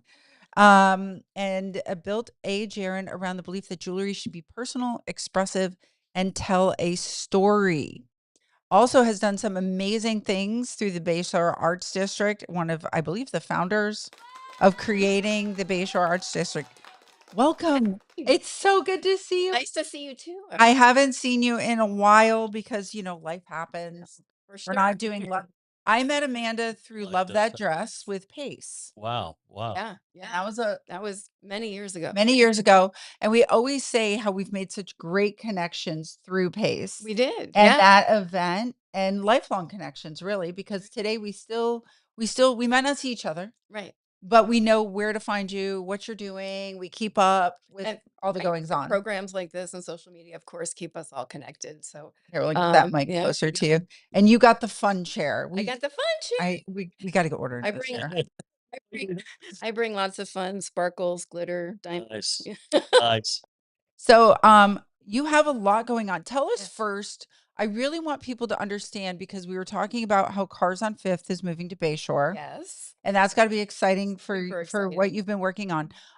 First, tell people, how did Bayshore Arts District start and become what it is now? Right. Well, very simply, my family and I moved here 22 years ago, post 9/11 New York, left Manhattan, after I had my twins, and thought that raising children in Florida might be easier than New York City. And bought down here, didn't know where I was. We thought we'd move to Golden Gate Estates and get 2.5 acres, which we did, and I'd have fancy chickens and build a studio. And then I realized I really am a city girl. Not easy. Jungle, right? Not easy to go from Manhattan to Golden Gate Estates. I realized that. Especially in 2004. Yeah, exactly. No, 2004 was, really. But that said, in, I'm going to say 2015, I wanted to be closer in. The financial economy crash had recovered. We were able to get out of our house and move closer in, as they say in real estate here. And I found what was the Bayshore Arts District, which happened to be close to town, and the school district I wanted. It said Arts District. I found my dream property on direct access Gulf water, bought the property, and people said to me, "Wow, you're really brave to move to that neighborhood." And I said, "Well, what do you mean?" And obviously knew a bit about the history of Bayshore, but for those who don't know, it used to be what we would call the ghetto of Naples. It was rough. Yeah, it was Kelly Road. Road. If you can think of what could happen it was there. It was there, right? And coming from New York City, I realized it wasn't New York City ghetto, right. And as an artist, I like the colorful piece of Bayshore, and certainly have no intention of changing that, as far as saying different and wacky and weird for Naples. We certainly want to keep that. But that said, I moved there and people told me I was brave. Oh, someday it's going to be a great neighborhood. Well, then my husband and I proceeded to buy a commercial property on Bayshore, where I moved a jewelry store to a neighborhood where I really shouldn't hang a shingle that says, fine jewelry. Yeah, I mean, yes. Then I realized, wait a minute, I really did kind of step out of the box. But ultimately, the Bayshore Arts District started when we bought the commercial building, and murals are allowed in this redevelopment zone because Bayshore has changed and has started to transform for many, many years before I got there, through a community redevelopment association. Yeah. Which is part of Collier County's government. CRA. So CRA, yeah. yeah, so we, could put a mural. So I did, and I wanted to tag the Bayshore Arts District with the artist as A. Jaron Fine Jewelry Studio, all in one post. And I could post and tag everything except for the Bayshore Arts District. So at that point, I created the social media as a place and started just telling my story about living and working in that neighborhood, because there are some days I never leave Bayshore. And I wasn't creating content. I was just telling the story of what I saw, because there was a lot going on. It's just no one had ever taken the time to share that with anyone. And that's really how it started. Interesting. But yeah, and there were people who came before on a development side. Like I remember when the development at the very end, I can't remember the name of it right now. People thought they were crazy. Windstar. Yeah. People thought they were crazy. Yeah. To put that in. But it was Gulf Access and it was quick. And even more recently than that, Isles of Collier has, is at the end, just even past Windstar. And I've had people from Isles tell me, if the realtor had driven us through Bayshore on the way in, we probably wouldn't have bought here, Yeah. Right. But beautifully, those two communities have supported the businesses that are on Bayshore, and they for sure want to see what we all want to see. So I call it a kitschy community. It is a kitschy community, and I like it. I like it that way. Yeah. Ultimately, right, exactly. We're not trying to push people out or really change it so much. We want to keep the colorful piece of it, but at the same time, we have sort of outpaced real estate in that we are bikeable to downtown. We can take a Gulf access. Yeah, I mean, it is really just purely the fact that geographically we are in a great spot. So as property gets more expensive, certainly this has also done so. But ultimately, the way we became an official entity was when the CRA came to us and said, you're doing a tremendous job of building a brand and marketing this community. We, as the government, are not marketers. We don't have feet on the ground the way you do.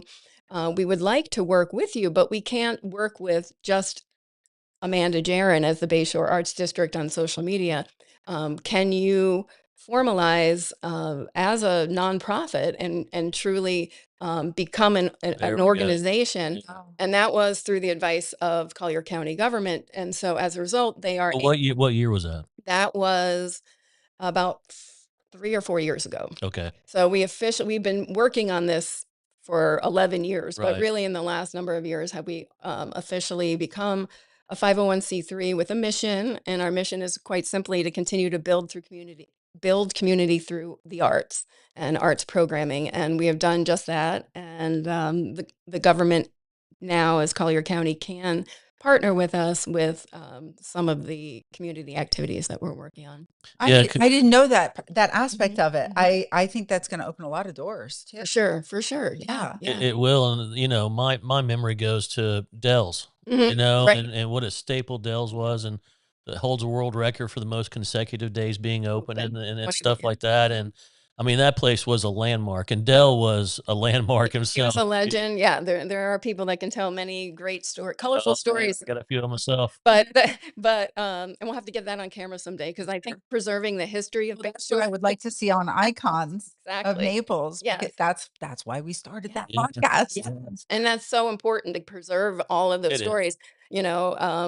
And it in that corner will always be called Dell's Corner, 100%. And we still call it that, and it always will be. So the county actually owns that property now, and so they are always kind of looking for ideas on what to truly do with that corner as Dell's And that's a really big question right there. Right? What do you do with that corner? Because I mean, for years, it was just the place you went, the best bait you could get, you know what I mean? Yeah. But then everything else you wanted was in the store, and it was always family there running, and I knew the daughter. I mean, I knew them all. And so it was a local, place. And I think the botanical gardens coming in, I think a lot of the different kind of ideas, it fits. It does. So finally we had some cohesiveness instead of some developer coming in going, well, we're just going to level that and we're going to build that and that, and it doesn't fit. No, no, it's been really, people are respecting the street for what it is. And honestly, all of the businesses are thriving, and they're all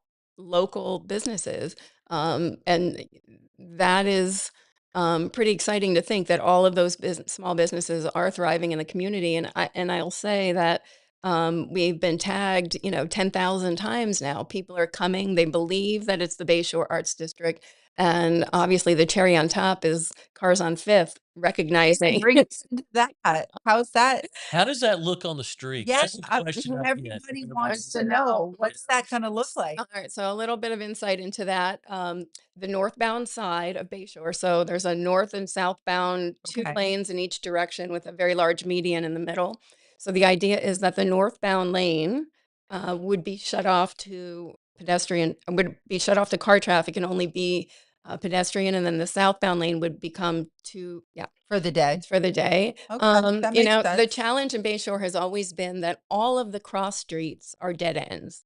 So the ability to navigate traffic in an emergency, and certainly just generally getting in and out of your house, has been a challenge with the idea of blocking off a street. But one of the big game changers for us is the park that now goes from Bayshore all the way to Sugden. So you can access Sugden Park via a path, a trail, and an incredible park that the county built.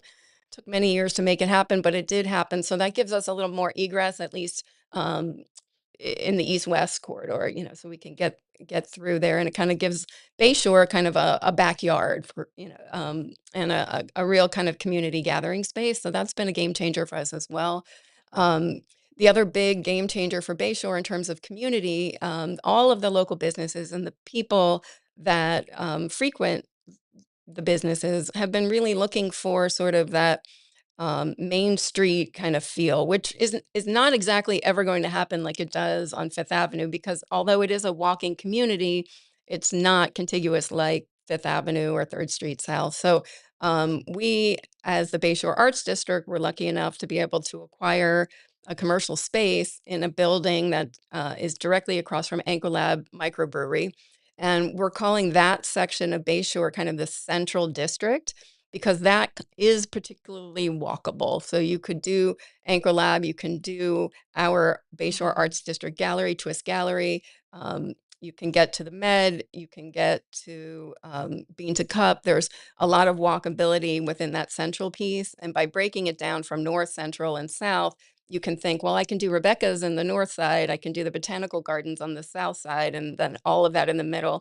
So, people are very visual. And so we've created a map that kind of shows that visibility. And we're working to really kind of push that out so people can see the walkability piece of it. But it's never going to be the Main Street like Fifth Avenue, but I'll say that it could be. Well, I like one thing as you're talking. One of the things I really think has been, it's been a slow development to go. Oh boy. But I think it's worked in its favor. Yeah. Because every piece that goes in, I say that, you were the visionary. You kind of started it in a place that people were like, is she okay? But I could see what you were seeing, right? Because, when you've lived here and you've been down there enough and everything, you can see the little spots that were starting to happen. 100%. And, with your drive and determination, you've kind of anchored it. Right. Yeah. And I do feel that's kind of what has actually happened. And we've really layered in this year, even, deeper anchor by being able to open a headquarters for the Bayshore Arts District, which is called Twist Art Space, which is an art gallery, art studio spaces, and generally kind of a art classes, if you will. So we have a workshop, we have art studio spaces, and a gallery, all nonprofit, by the way. So we're representing artists both in the actual physical art space, but also allowing them to teach classes. And then in the back, where we have currently 4 art studio spaces, those are below market rate rental spaces that are actually all rented. Yeah. So you need that because a lot of artists are the typical starvers. They are. I love that they have a place to hone. But I will say this, I consider myself an artist. I make wearable art.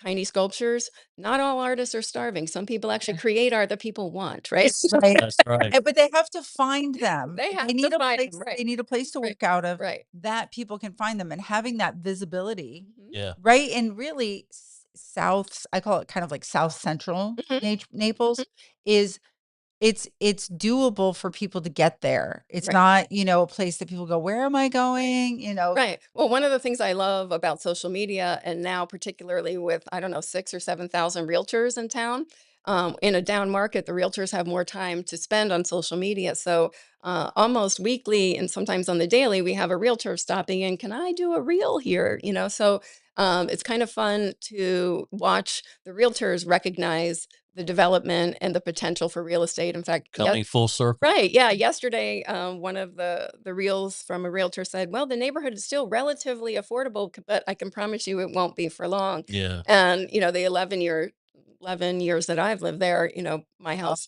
has gone up $1 million, right, Sure. since I bought it. So, and I like to feel like I had a little piece of that in terms of just bringing awareness to the neighborhood. And, you know, bean to cup coffee, the lines out the door. Yep. That place I hear about all the time. Yeah. And it's like they don't even have to advertise. You know what it starts with? And my mom was an artist. I grew up with an artist, and you know, in New Smyrna Beach back in the 70s and 80s, that's where Bob Ross had his little studio.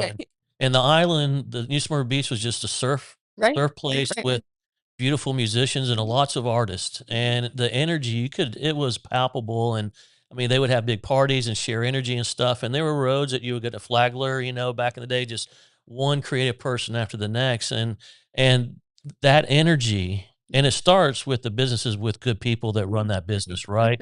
And it's that shared energy. And as Bayshore continues to grow, because I've felt it and I've lived with it, that energy will be something that keeps it's I don't want to call it, I don't want to put a label on it, bohemian or anything like that, but it's that creative force that is channeling in that area, and there's a frequency to it. So as this grows, you know, you're going to find people that find you. They're going to they're going to come like the Pied Piper is calling. And it really has been a lot of people finding it. It's been a lot of word of mouth. Oh, truly. You know, when I look at our social media growing organically, we don't pay for advertising. We're not, you know, we're not even really creating content. We're literally just sharing what's happening. Yeah. You're sharing the daily. Watching people share that with us too. So it's been an exciting decade there, and we're super excited to see what is, you know, moving forward. And we are building more and more energy as a nonprofit.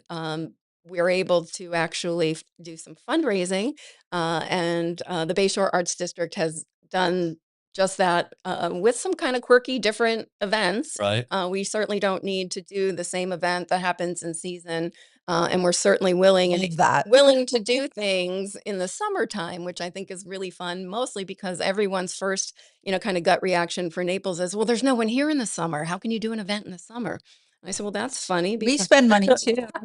We spend money in this summer because I'm here, and you know what? We sell 300 tickets to a fashion show, and we're not giving the tickets away. That's an old school thought, man. That Nowadays Naples doesn't exist. I mean, it was a thing. People would shut up and go open their business back up north and come back and shut up the business here and shutter there and back and forth. That's long gone. It's gone. I will say I enjoy that the energy is certainly at a lower pace in the summertime, and I sort of kind of wish I could close my doors and go somewhere else in the heat sometimes. But honestly, I love the fact that, and particularly in my jewelry business, the summer is when my local clients have time to come to me. So I get to see all my or one-on-one my year-round clients take the time in the summer to come in. So I'm honestly busy year-round as well. As I'm truly as busy as I want to be. Yeah. So what about, and I guess the question is going to come up, parking, right? Because Fifth Avenue got rid of it because they're this long and there's not enough room. So going back to cars on Fifth. Yeah. So one of the really good geographic situations with us, one is we have Sugden Park, which you can park at Sugden and then walk across the boardwalk. Also, the government campus is much closer than Fifth Avenue, actually. And people were parking at the government campus and busing in. So we're actually closer now with that. So they do intend to still have that sort of shuttle service. Parking is a challenge in any sort of urban environment. The county has spent some money to give us a little bit of parking in sort of the northern section.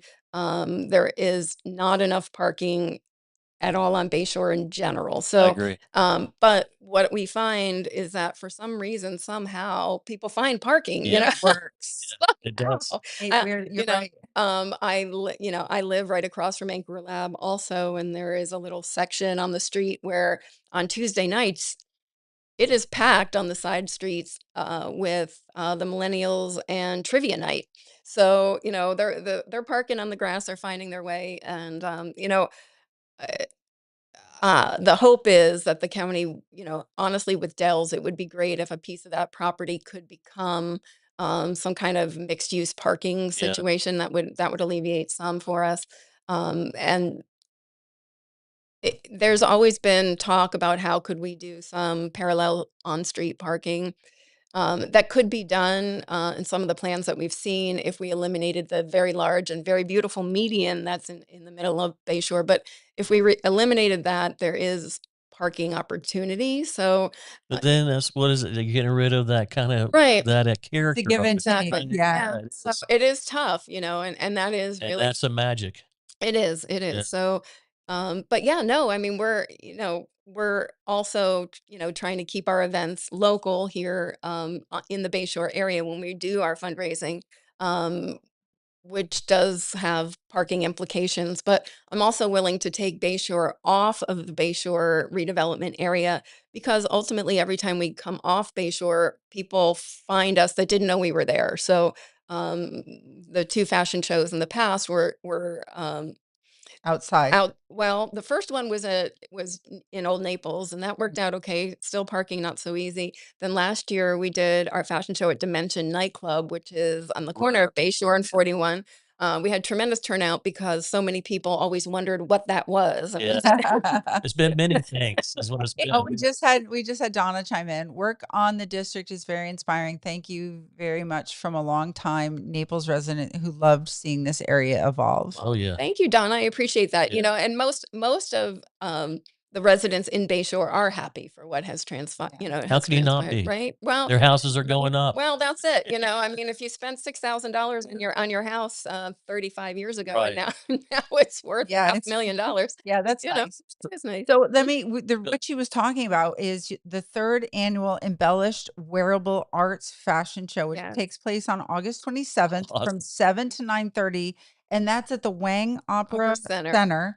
Why don't we dive into that since you brought it up? And that it's called this year's, it's a themed event too. Yes. This year's theme is Wig Out, Boogie, Bowie, and Big Hair. That's exactly it. So that's that Dimension. Yeah. Well, that was last year. Okay. This is at Wang.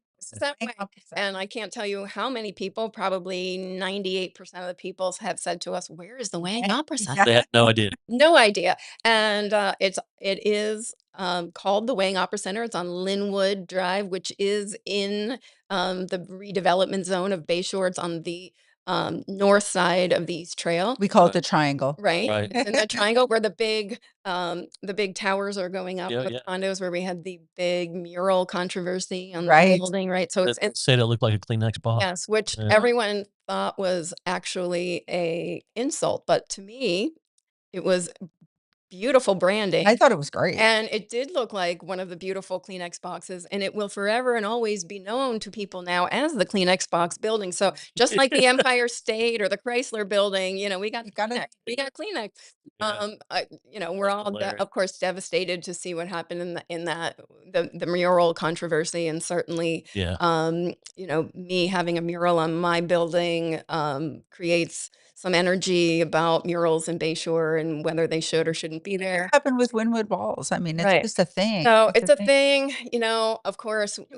How many of us have said the flyer up? Yeah. I want to how many people in Naples say we don't want to be the next Miami, and nobody wants that either, and that's why we're here. But evolution. Hey, look at that photo. There we go. So is that some of the wearable art? I think that is some wearable art. Absolutely. Those are pieces designed by me. And actually the shirt was created by my daughter when she was in high school, by the way. Yeah. So she's now since graduated from college with a fashion degree. But that is sort of how this all transpired too. Basically, I don't know, almost 7 or 8 years ago, the Naples and there's a flyer for the event too. I sent. I think there's one. Yeah. So 7 or 8 years ago, when it was called the Von Liebig, the Naples Art came to me to say that they would like to create a wearable arts fashion show, and would I chair it for them? And I coined the name Seen to Be Seen and chaired their first event, which ended up being named the best new event of the year at that time. And I was really willing and able to do it. One, because I do create wearable art as a jeweler, and my daughter was very much starting, her passion for fashion. And there's our Boogie Bowie and Big Hair. I wanted to make sure everybody saw it. They can get the tickets at bayshoreartsdistrict.com. Right? It's at the bottom there. It should say .org. Okay. That's interesting. Okay, bayshoreartsdistrict.org. Although if you do get to the bayshoreartsdistrict.com, you'll find it there too. Yeah.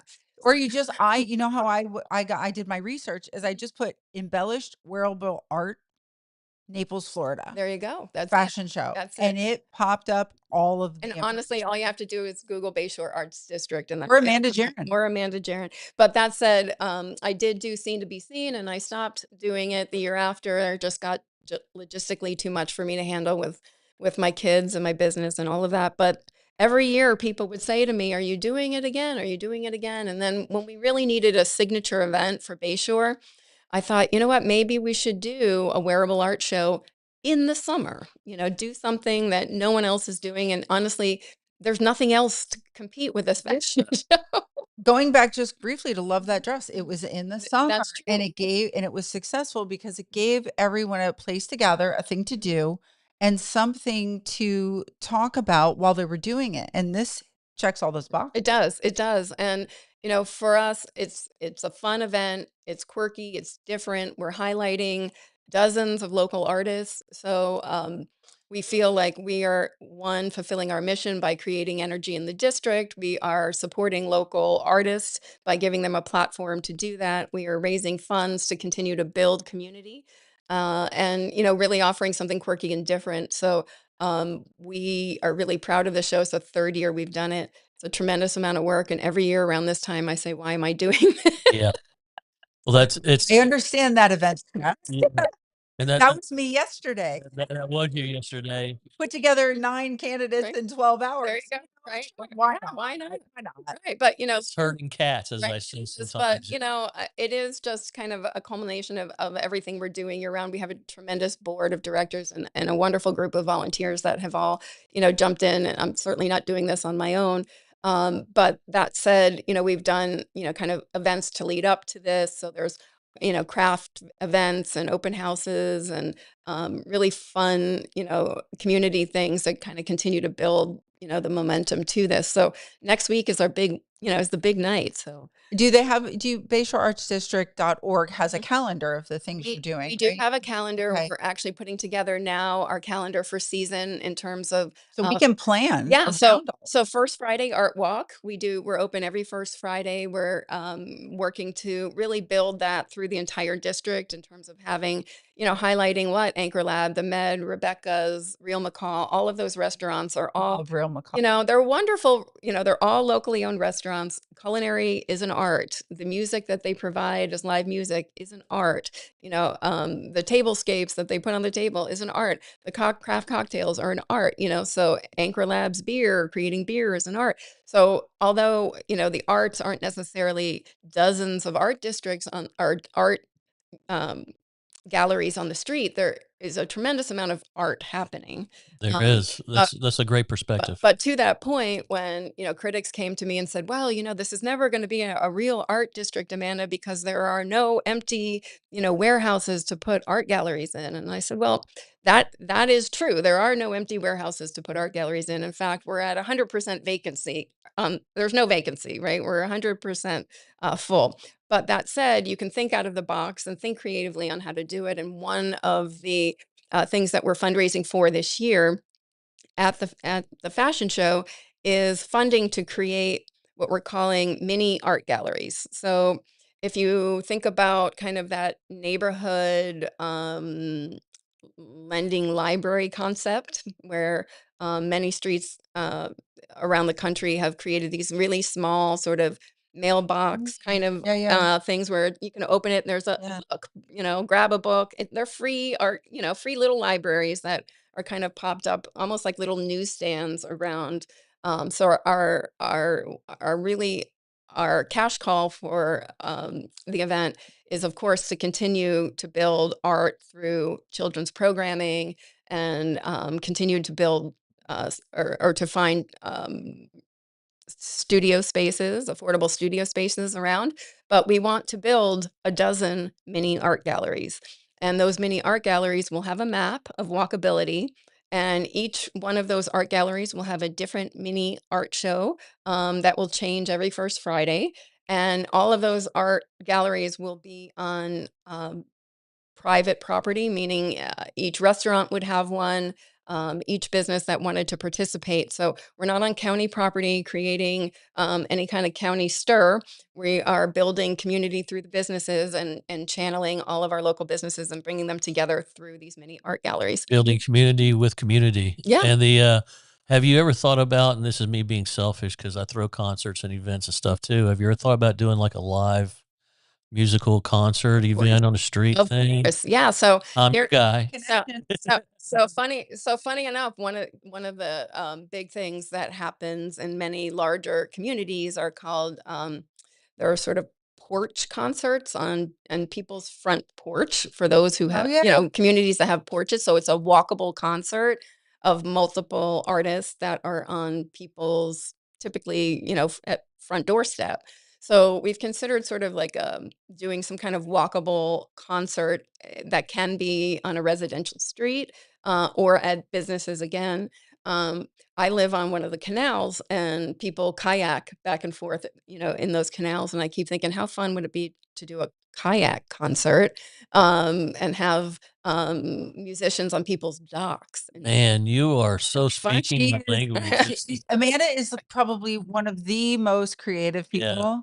Because if you start talking to her and you say, well, I was thinking of this, and she's like, okay. And about 2 minutes later, she's like, I was thinking about that.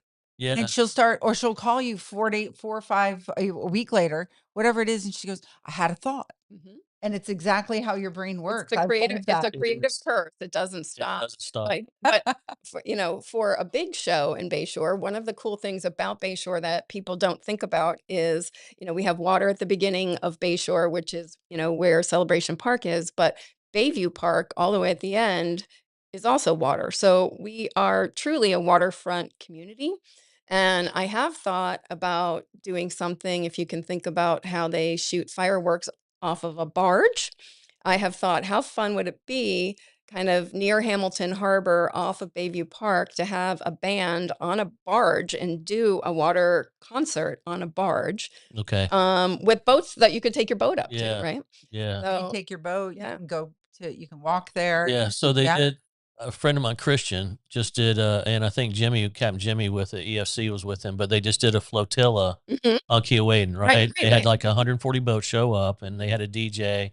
Right. Mason was on top of the double decker doing his thing. But man, I used to always say I would love to do a concert on the beach, and then Collier County, you can't put a concert, you can't put a stage, you can't put a stage, you can't put a stage. Right. Well, okay, what if I just brought a barge up right off of Naples Beach Hotel and just had a band going on, and then you got this per minute, that per minute, that per minute. So when you get into the parks and rec and all that, and the municipalities get involved, it gets cluttered, it gets slowed down.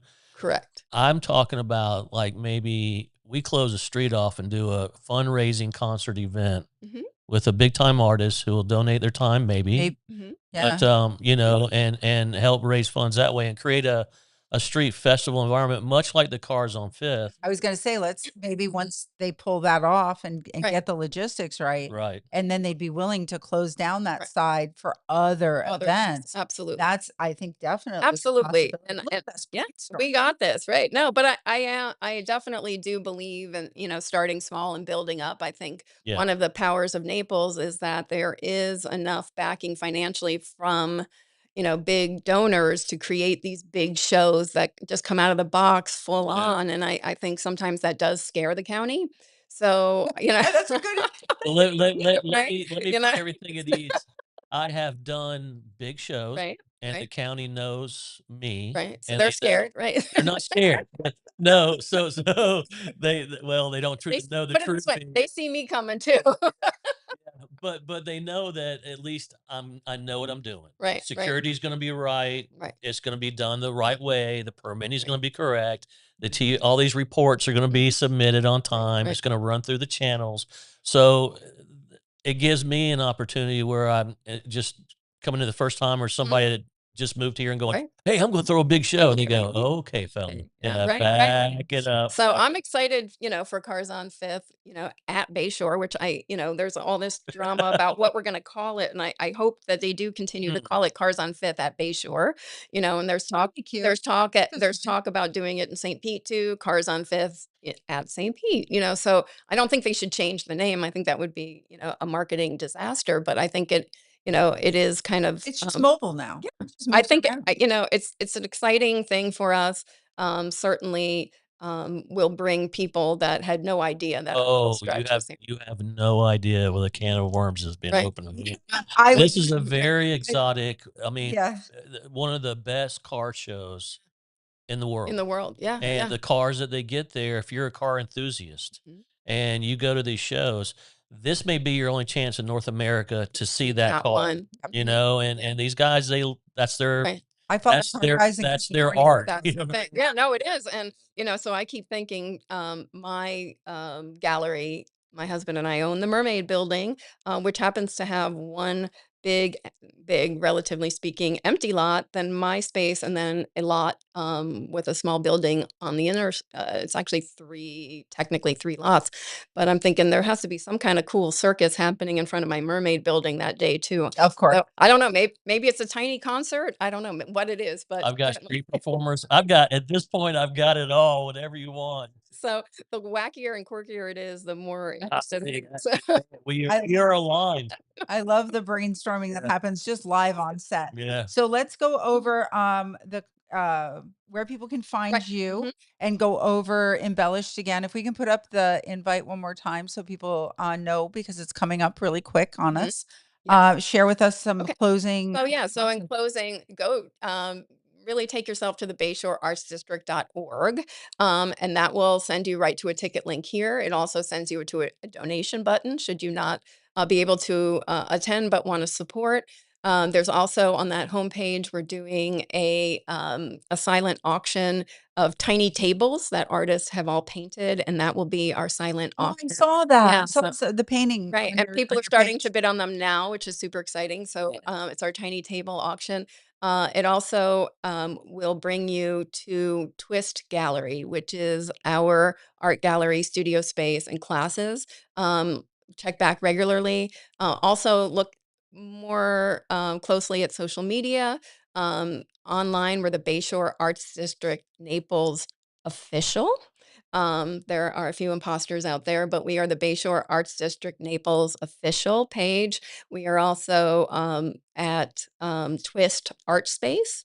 And if you look at us for social media on both Instagram and Facebook, we're updating always. Awesome. Fantastic. And please share it on our 239 Live Connect page. Okay, we'll do that. We love our guests to share whatever they're doing, whatever's coming up for the Bayshore Arches.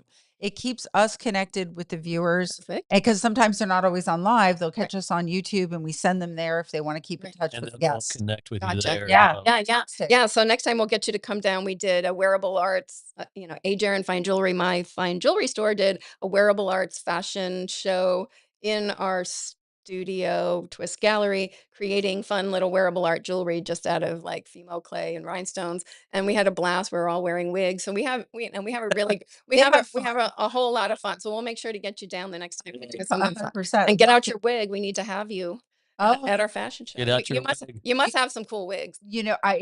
I Man, do. do you? From fashion shows and stuff. Sometimes they want you to have some different style and you're not cut. Really? People are planning to come. Yes. It never was intended really to necessarily be a costume, gala, but at the same time, people in Naples like to dress up. So Yeah. And we like theme. Naples loves theme. We love a good theme. And this time of year for the locals, this is great. Well, Amanda, I'm so glad I got to see you. Happy that worked out. And I appreciate you taking the time to hear. We'll have you on again throughout the year because I like to hear what's going on in that area. 100%.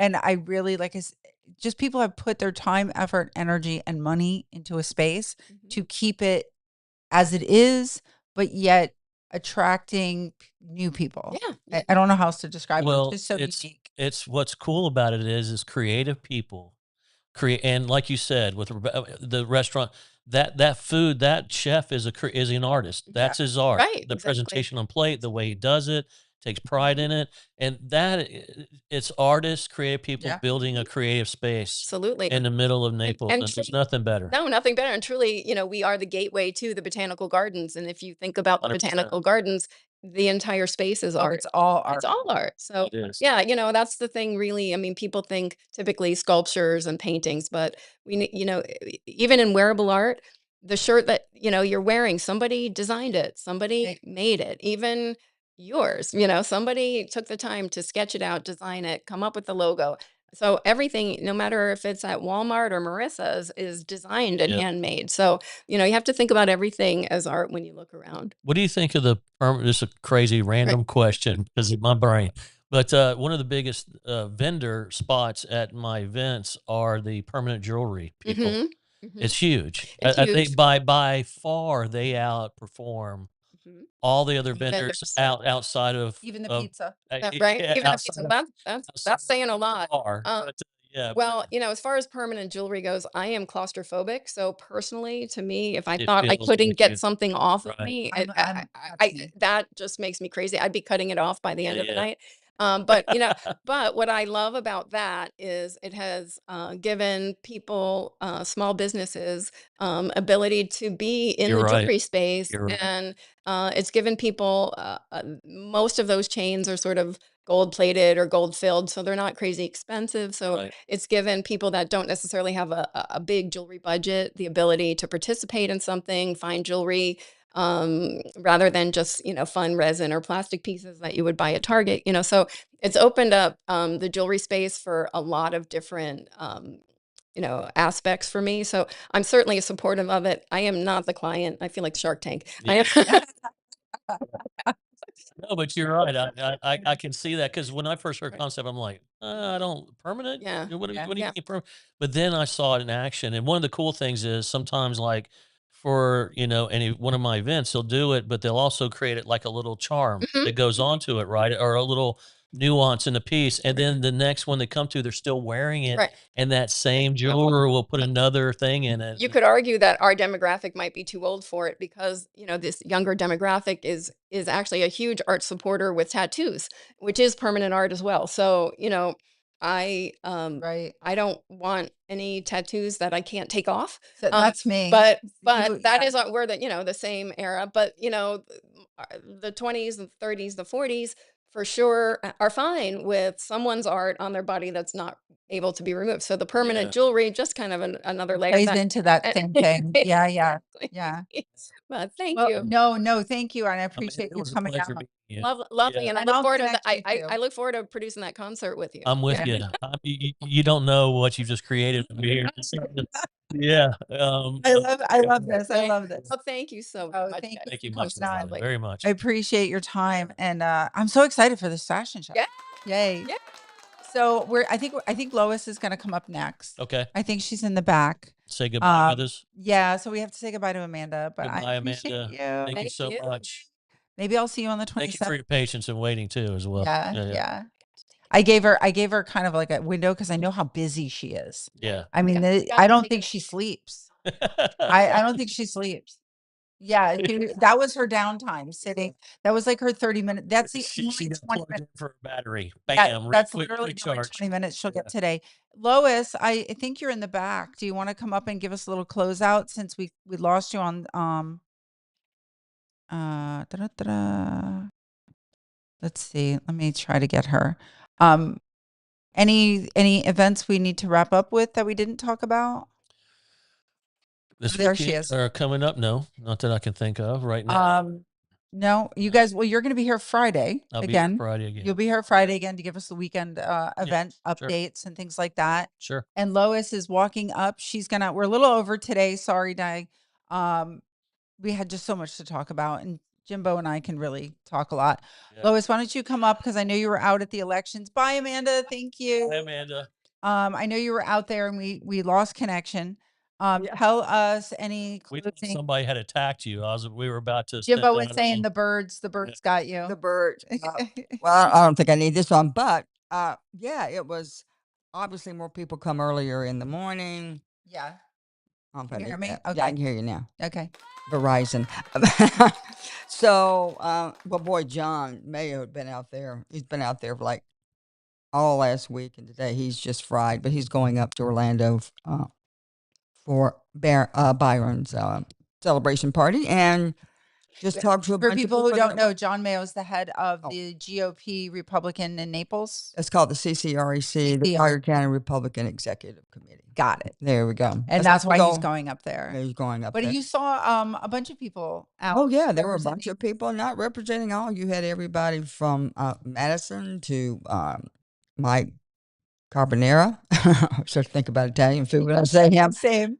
And everything in between. Schwartzel, it's just all different people lined up. A lot of people have lots of signs and stuff, and I was just going around giving little drinks to him. One guy standing, and he goes, "Oh, that's got too much sugar." I said, "No, it's Gatorade that's sugar-free." He's like, "Give me two." So they got to stay hydrated out there. It's hot. This time of year is difficult on anything we do like that. And then the heat is real. Yeah. Oh yeah, no, it's I posted something. It's like when I couldn't stand heat. I used to play at 12 o'clock tennis. Same.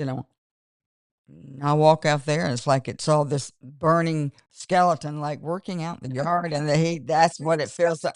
I know it was this really bad. So anyway, there's going to be a lot of stuff. It'll be over at 7.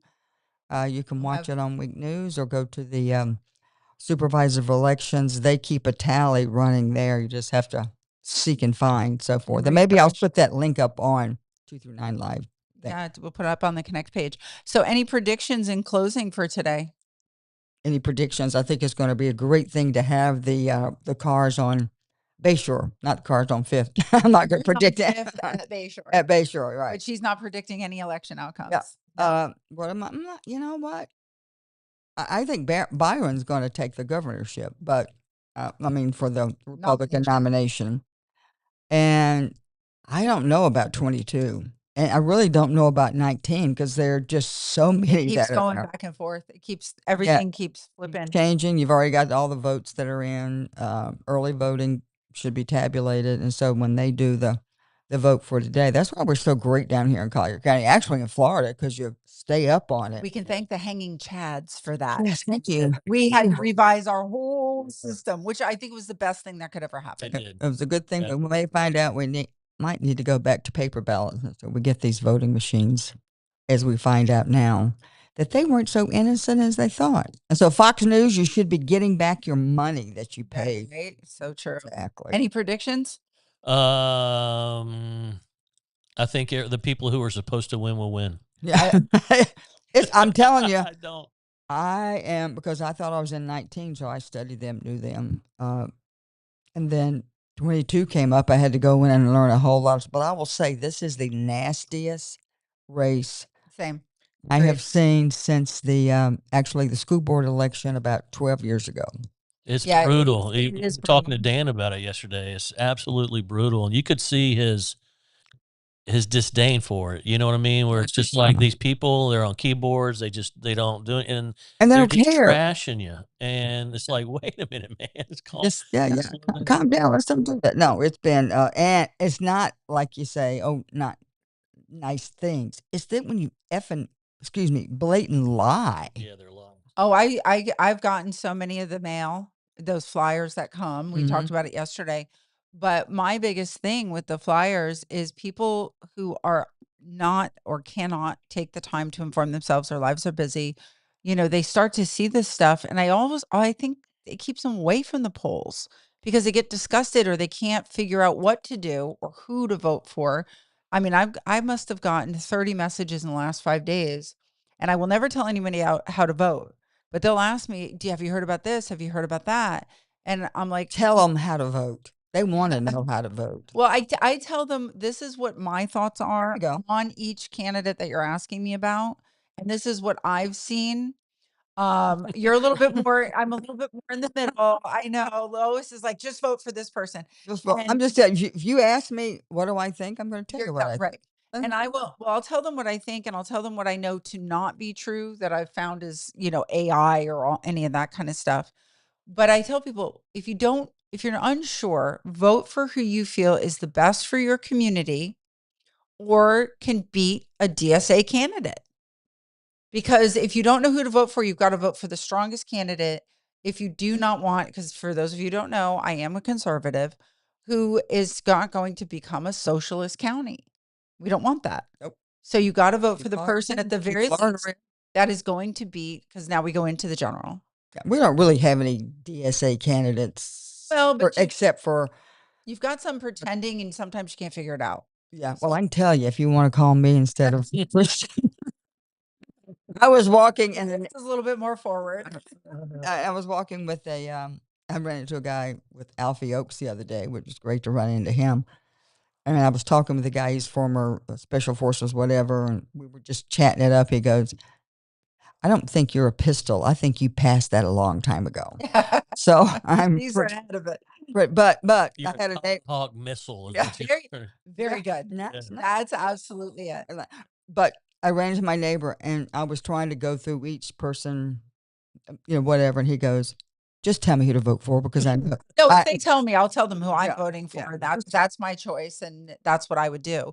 If they ask me straight out, if they're like, just tell me who to vote for, I'll give you the answer. But if you're in 22, I've got the ballot, so I can send it to you with the little marks of that's what I gave him. So you can choose who you want. And I gave him a couple of choices on like 22 because that's just. It was hard. 19 was hard. It was hard. So I guess we'll have some results tonight. We will. How exciting! We're on Friday. We'll be crying and singing, whatever we're doing. It'll be, you know what? It'll be what it'll be. And come Wednesday, everybody's going to lick their wounds. Come Thursday, let's get together, pull together, and get these Republican, my words, candidates to ward off this DSA and the silliness that's trying to come into Florida. And it is. Agreed. Okay. So on that note, I guess we're going to wrap it up. We're 15 minutes over. So thank you so much for staying with us. You can catch any of the candidate interviews.